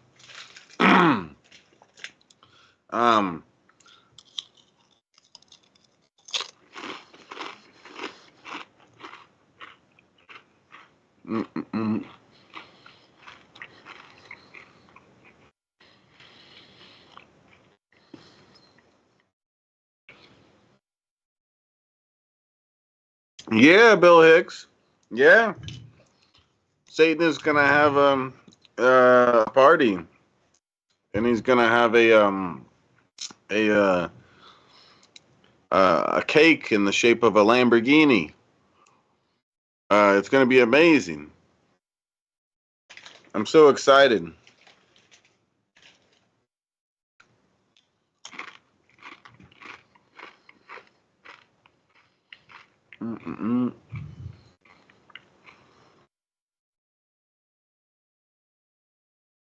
So, I'll tell you guys what. How about this?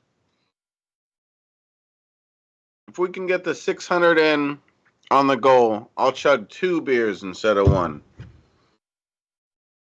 I'm putting it all on the line right now.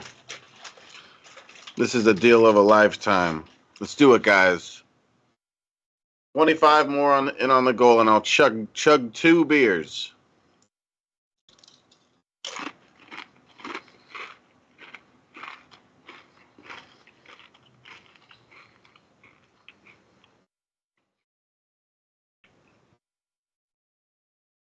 You're silly, Tito. You can fix her. No one can fix her. Except for maybe a doctor or a psychologist and a lot of drugs or something. Maybe. I don't know. If anything is going to fix her, it probably would be down that direction. What am I munching on? Sun, chips, garden salsa. Sun chips. Cool. Yeah, it's neato. Neato. Yeah, someone said in the chat that they could fix her. Why would you want to? What is your desire to do so? She doesn't need to be fixed. No one has to try or worry about that at all. Maybe a psychiatrist should worry about fixing her. That's the kind of fixing she needs. That's what I said before you got here. Yeah. Before you got back. I said that's the kind of route they need. Like she needs to go. Yeah. Not dating. Nope.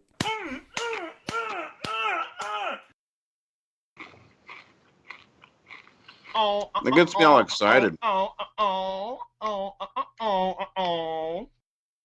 Well, a male is somebody with a penis, and a woman is someone with a vagina. I don't know how to A vagina. A vagina. A vagina. Dude, the fact that he said that seriously, that's the kind of thing that I would say, like, to be silly and stupid. He actually said that, like, during a serious debate, didn't he? Yeah. Jesus Christ. Yep. He is something special. A vagina. It's like a little kid, dude. There's also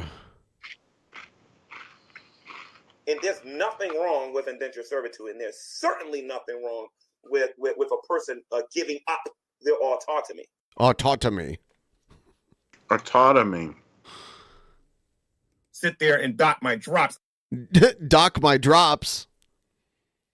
Dude, stop docking his drops, yo. This is my favorite, Well, though. a male is somebody with a penis, and a woman is someone with a vagina. I don't know how to be more blunt than that.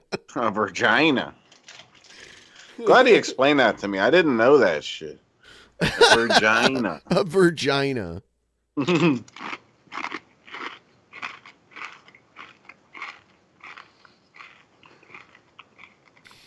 You're munching on some shit right now.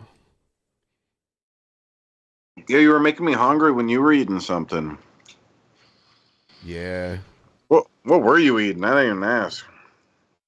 SpaghettiOs? I had a few things. Not SpaghettiOs. Oh, yeah. Not. What the fuck? Make some SpaghettiOs. No, I don't have any SpaghettiOs. What the fuck, Ben? I'm not really a fan of the SpaghettiOs. I was when I was a kid. Yeah. Last time I had them, I was like, what the fuck? How did I like this as a kid? Exactly. It's gross. It's slop. Like, you get older and you can, like, at least cook your own spaghetti. Like, that's so easy. You boil it in water and then put sauce on it.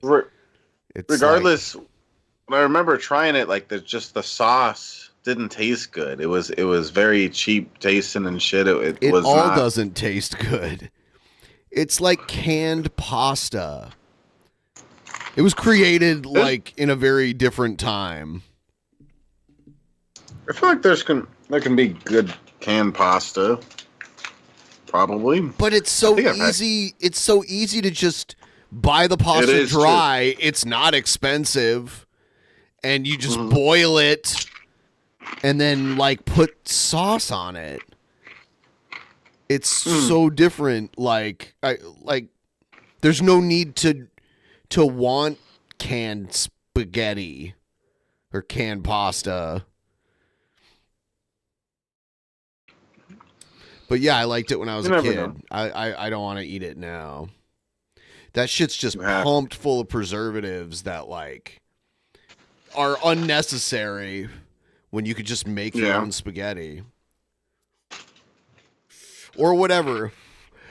They don't actually sell O-shaped pasta that I'm aware of.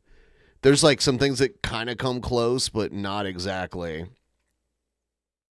Yeah, that's what makes the SpaghettiOs so special, Ben.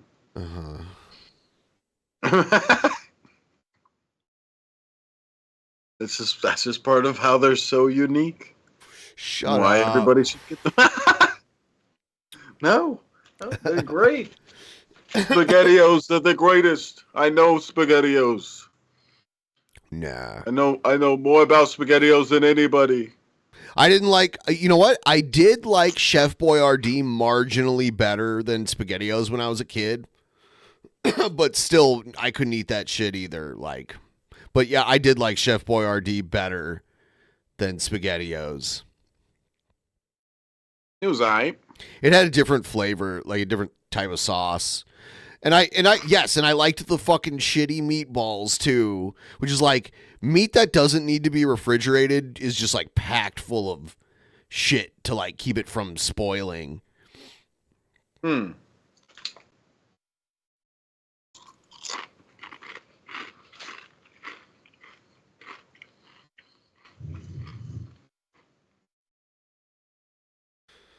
Yeah. Oh, hey. You should play Jared's new video. No? I could. I did want to take a moment to let everyone know that we are doing another show tomorrow. We're going to do like a pre-show, and then we're going to do a new Patreon private show tomorrow.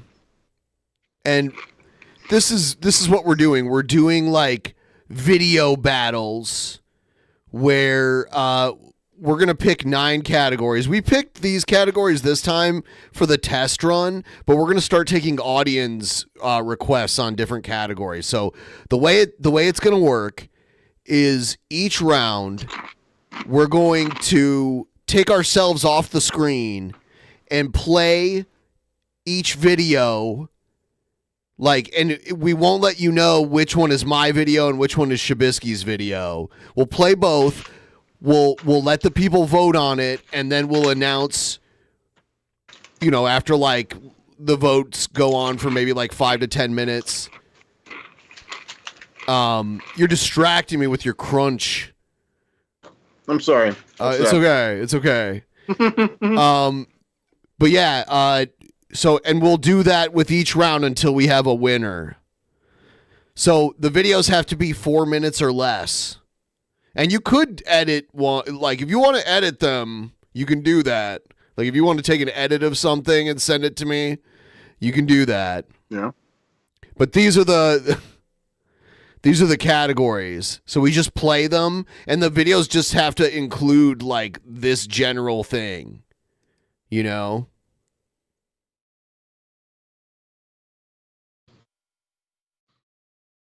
I'm going to win. Maybe. I already won. You just got to get me your videos. You got to get me your videos before before we have to do it tomorrow. You get me your videos so I can act like they're mine.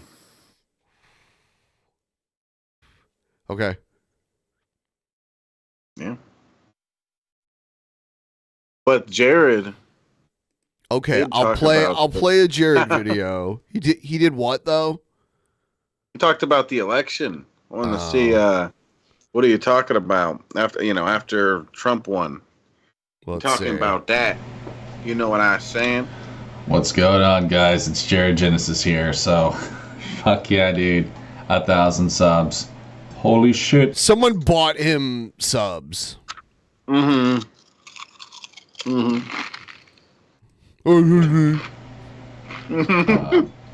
Let's raise a mug, shall we?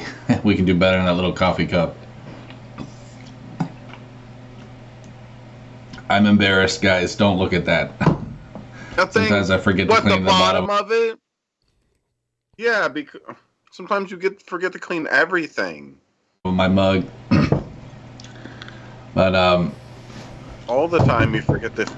Guys, I just wanted to say thanks for all the support. And of course to the guy who bought me the subs. Oh my god. You know what I'm saying? Oh, he even admits it. Yeah. He even admits it. He knows. Of course he knows. Really though, I just want to thank you all. It's not a good thing. It does mean a lot to me. And, I do have big plans for this channel. I don't care if I never make money. That doesn't matter to me. I do have a Patreon I'm actually making right now. He's making a Patreon! Oh, God. So, I'm not exactly getting my hopes up with that either, but I'll let you guys know when I have it posted, and there will be a fee to join, okay, to keep the stupid trolls out. It's a $5 fee, but you know, if you want to talk to your boy, that's the way to do it, unless you have X. But I certainly wouldn't blame you if you weren't on that fucking site. So why are you on it? He has a Patreon, and you can become one for $5. Where does the money go? To Jared. Where does he? He doesn't have a bank, does he? He probably like sets up his mom's bank account or something. Who knows? Yeah. Either that, or he like set one up forever ago when he had an ID and shit. He doesn't have one anymore. I've been enjoying the liberal tier. But he's had like normal, like he worked at Jack in the Box and shit like that. So at some point he had to have had some kind of ID to like, because you got to show ID when you work at a place like that. On there pretty well, man. Holy shit, dude. Fucking Donald Trump got it. I see their plan now. I see their agenda. He said that he didn't have an ID because he wanted to be like off grid or whatever. So, and I knew that this was very possible. I just didn't know they were going to use Trump again for it. But basically, they're going to create another, you know, plandemic. Oh, and it's plandemic. Ew. What a disgusting And I think term. that will, you know, be followed by the end of America. And we will inevitably become like Soviet Russia, or not Soviet Russia, but the USSR. That is Soviet Russia, you dipshit. That's the same thing. The USSR was Soviet Russia. It will be states divided by political affiliation. And this will probably last roughly, it's going to be decades, guys, you know. It could even be like 50 to 100 years, who knows. Hopefully not that long, but I'll just say it like this, you know. Not Soviet Russia. The USSR stands for United Soviet Socialist Republic. So it's so he was basically saying like not this thing, but yeah, this thing. He's a smart I guy. suppose America always could become reunited, just like what happened with Russia. So, I mean, to say that America is over for good, yeah, I mean, I guess that would be a little bit, you know, what's the word? You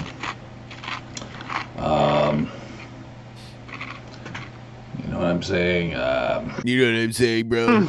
Can't think of the goddamn word, but anyways, you know, I don't want to assume things, okay, for lack of a better word.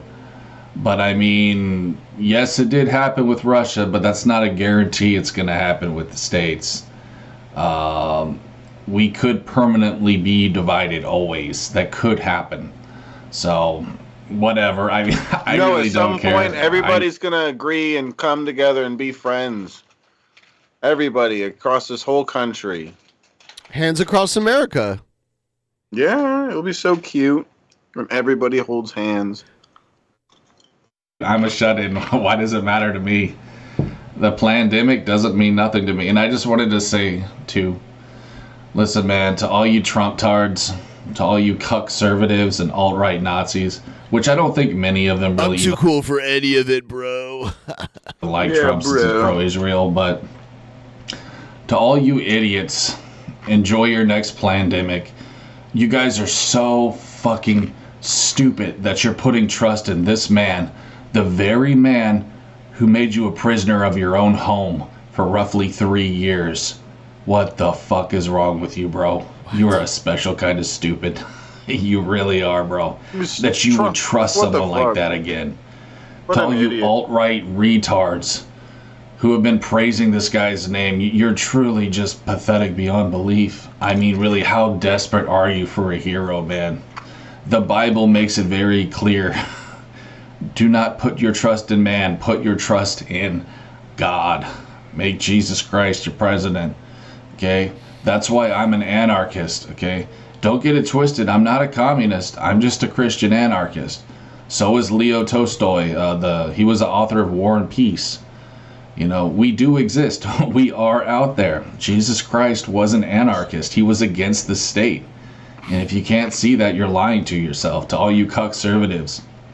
He was completely anti-government, too. America was great before there was government. That's when America really shined. Some of you guys don't realize this, but yeah, for the longest time, there weren't presidents in America. That didn't come around till, like, what was it, the late 1800s? What? No. Our first president was George Washington in the 1700s. The late 1700s. So Jared thinks we didn't have presidents until the late 1800s? I suck at math. I mean, Donald Trump, he's only the 47th president. Yes. Well, he was also the 45th president, too. It's true. But it's because they get 4 years minimum, 8 years maximum. And then there's the presidents like FDR that got like 12 years. So you're just dumb. You're so dumb. You see what I'm saying? He's a genius because he thinks he is. For a long time, that did not exist. There was no middleman. It was basically just like Europe. You know, you had the kings and queens and the servants who followed them. There was no middleman, bro. At least not like it is now. Government is simply just there to make you weak, stupid, and poor and afraid. That's the main goal of the government. That's how it's always been. That's how it always will be. I don't think he understands the term middleman. Did you hear? He was talking about like the middle class, but he said middleman. Weird. Great evil, but capitalism is really no better. I mean, it's not as bloody. I mean, that's for one thing, but it's still just as it's just as destructive. It completely destroys anyone who isn't wealthy, and that's what it will continue to do. You guys have to understand this, the real leaders of capitalism are big companies, okay? The president is just there to help feed those fucking corporate pigs. Corporate pigs are the ones who control America. Hey, anyone out there want to help out the stream by starting one last tip train, getting that kind of stuff rolling? That would be amazing. Thank you. Amazing. It's all about feeding the wealthy and making the poor starve. That's what capitalism is. Guys, a lot of you watched that Disney movie Robin Hood. Like, did you not learn anything from that shit? Did you not learn that taxation is theft?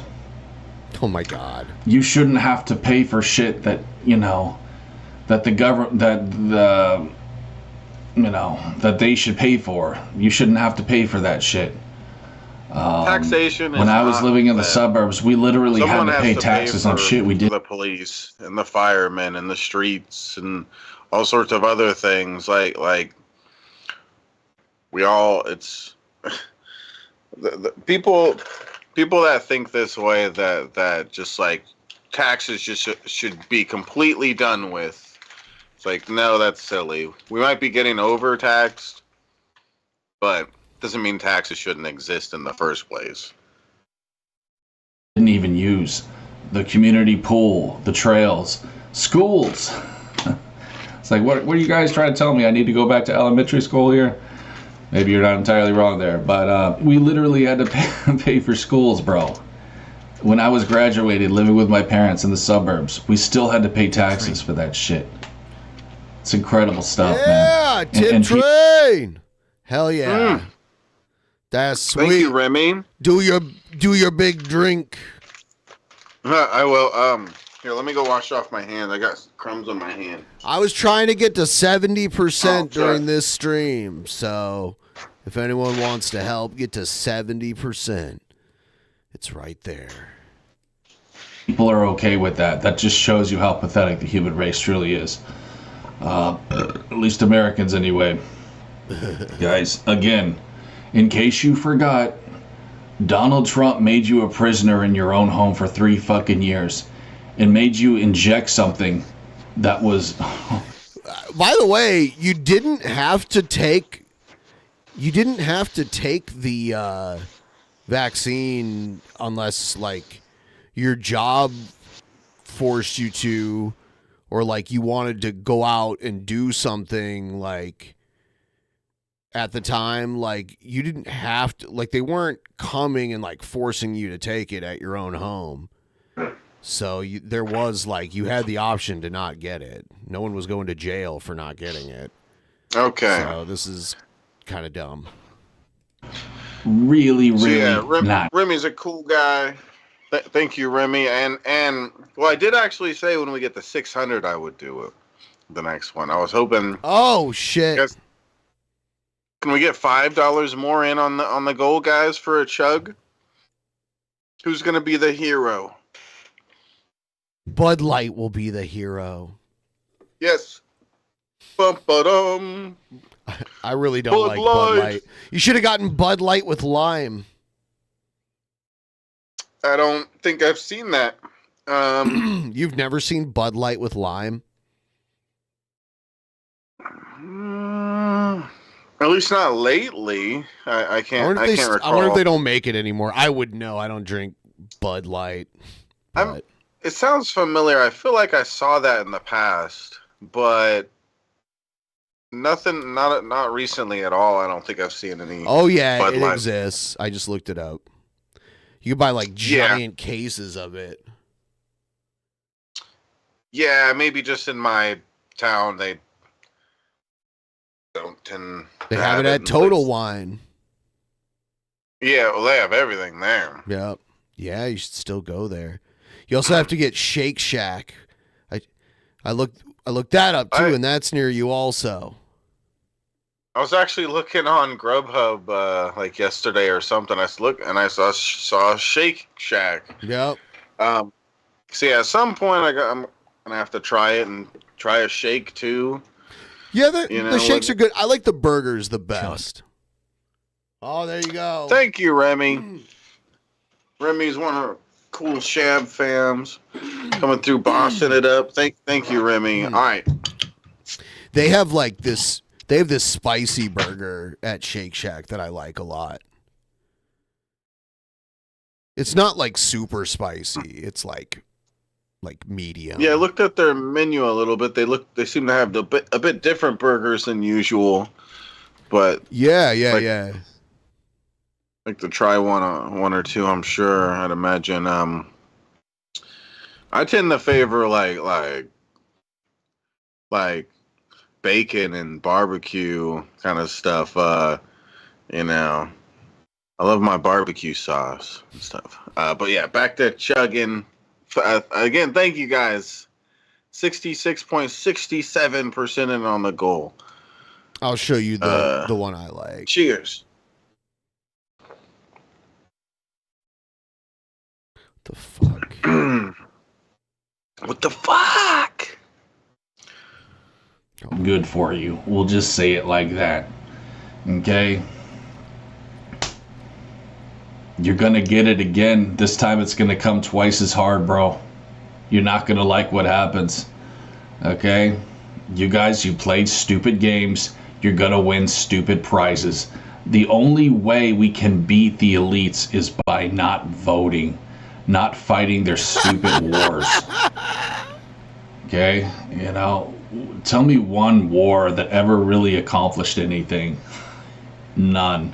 None of them. That's not true. They accomplished things. What are you talking about?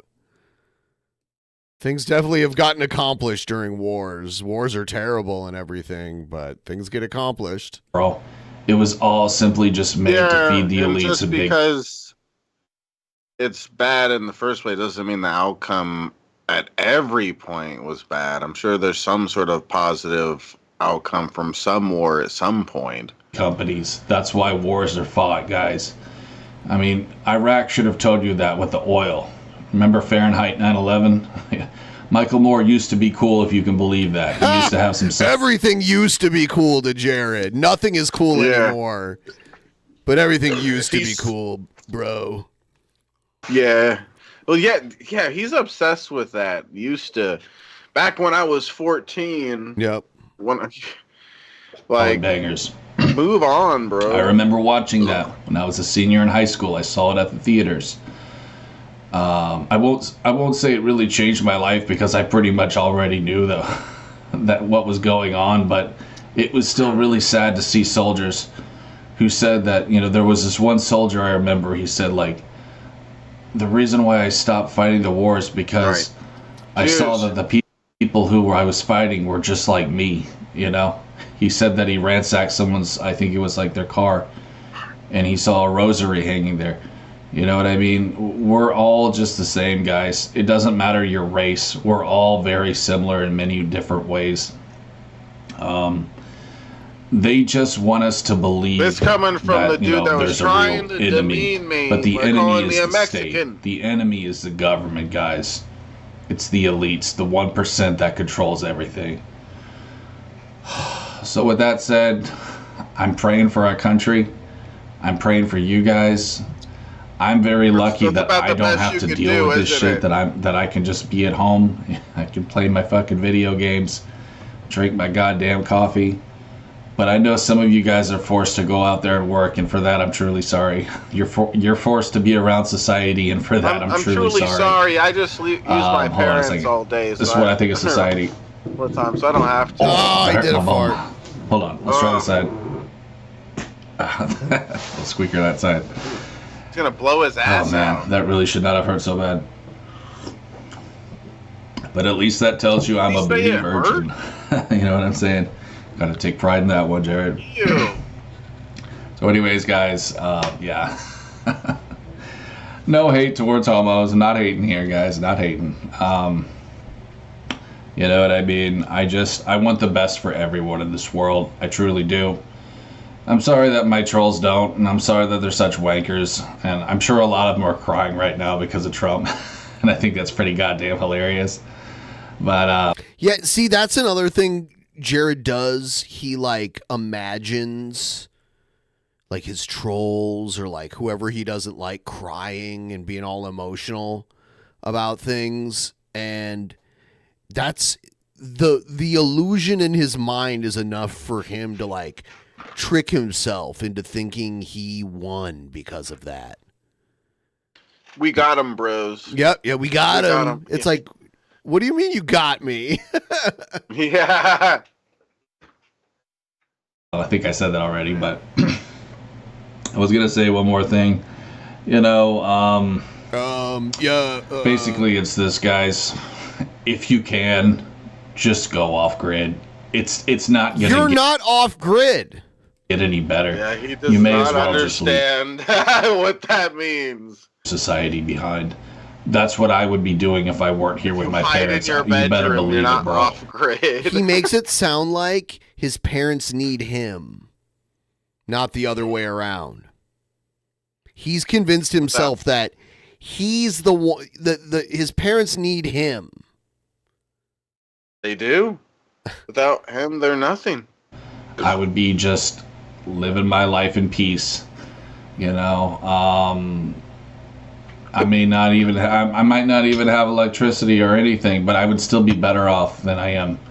You know what I mean? No, you would not. I'm doing this for the people, guys. And I'm doing this for my family too. The reason why I'm still here, but the truth of the matter is simply this: like, I really just want to be left alone. You know what I'm saying? I really hate society. I really have a huge disdain for people. I'm the kind of guy who would be completely happy with nothing. I don't get me wrong though. I mean, I do love electricity and all the luxuries that come with it, but all I'm saying is if it were up to me and I could do it, you better believe I'd just be off grid, motherfucker. Sure you'd be. I know that there's no hope left for easy to America. say. I realize that, and I'm genuinely sorry for those of you who cannot see that.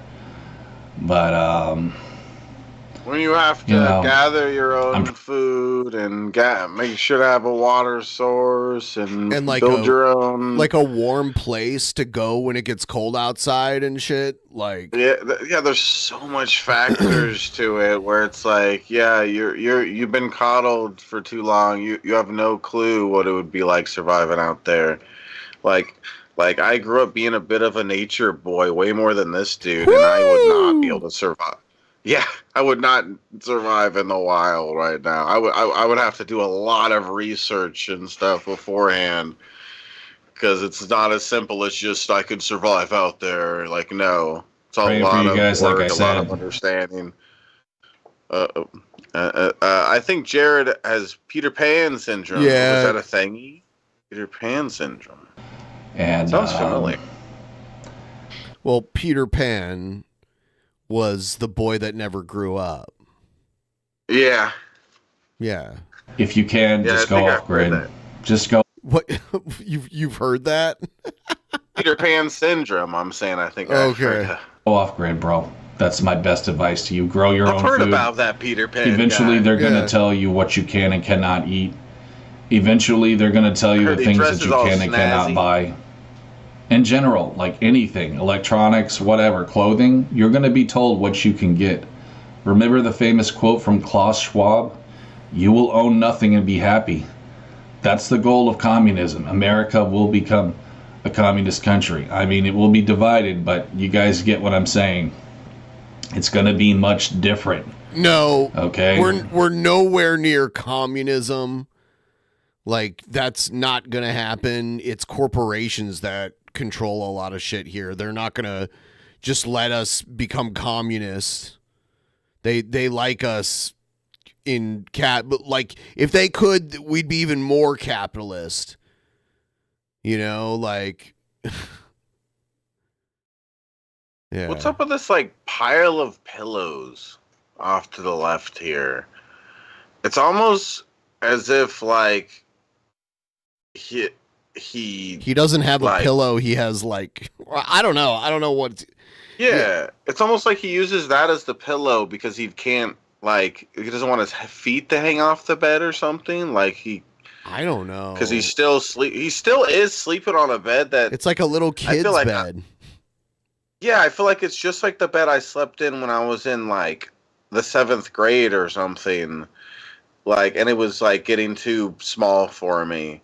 I wonder if he literally is like stacking up pillows and then his head goes on that and then the rest of his body. Yeah, I think that's what we're looking at here.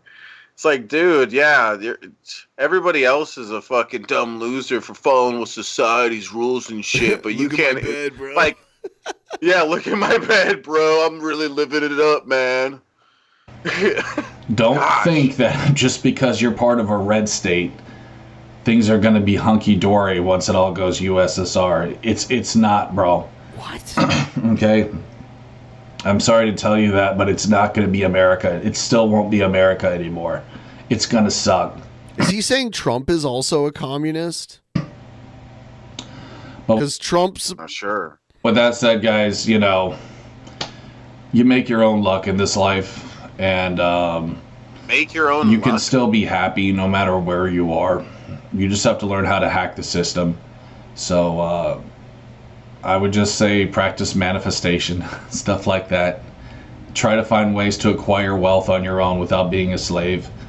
And you can live a genuinely good life, but I would just say still stay low key. Don't move into any big cities. Things could happen too, by the way. I just wanted to say there could be certain incidents to disrupt things right now. So just stay safe out there, guys. Like I said in one of my posts, just don't travel for a few weeks. Just lay Zero low. Experience in the realm of doing this. It's just like, make sure to like get super rich and stuff without doing anything. Buy crypto. Yeah. Just buy crypto and hope you get super lucky and become a quadrillionaire, bro. Do not protest because they now legally have the right to unalive you just being part of a protest. Ooh. America is no longer America, guys. Remember the guy whose pet squirrel got euthanized without a warrant, these feds, they stole his fucking pet squirrel. I posted on this on fucking Twitter. Sorry, guys, I'm kind of fading out here. But, you know. Sorry, guys, I'm fading out here. Literally, without a warrant, these asshole feds and stole his pet squirrel and then had it euthanized and killed. Like, what the fuck is wrong with people, bro? That's that like, man. You think that's the first story of something like that happening? It's your boy, so that one really fucked me. That one really pissed me off. But you know what I mean? I'm sure there's many, many more examples out there, and I really just am praying for you guys. That's all I can really say, man. God bless America. And look, dude, I hope nothing happens to Trump. I'll just say that I don't love the guy, but I know that them doing something to him would definitely spark civil war, and I know that's something that they. I mean, he already got like clipped by a fucking bullet. So, and there was no civil war. Really, he won the election to happen. They would love it if we fought and killed each other. They would love that a lot. You guys got to realize the elites hate us. Okay, they do not like us. They think we're all just worthless fucking cattle. That's how they see us, man. And they would love nothing more if, you know, there was like 90% less of us. Why? There wouldn't be people to like run everything and keep their cozy lives running. Like you need. Yeah. I mean, if the population dropped by 90%, all of the infrastructure would crumble. There wouldn't be enough people to like run everything and like keep things moving. No one would be like working anywhere and like making the super rich people richer. Yeah, like makes no sense. He was talking about how the people at the top, the people in the control are the corporations and stuff. It's like, why would they want 90% less cells? How is that going to help them out in any way? There's 90% less people to buy their product now. Right. There's 90% less people to make their product now. Yeah. It's like, yeah, that helps us out so fucking much, you know? And there's like who's like driving the trucks to like bring the products from where they're made to where they sell them. Yeah. And like I mean, like there are people that run power plants and like keep our electrical grid on and like fix, you know, broadband or like fiber optic cabling when the internet goes down and all that kind of shit. Like that takes people to like run hospitals and all kinds of shit. Like it would be ridiculous if 90% of the population was gone. Like it's a very illogical argument. Yeah. Like oh, they want less of us. Okay, why? Where? No, they're fine with more of us because they need more people to like run, like to like be the cogs in the machine.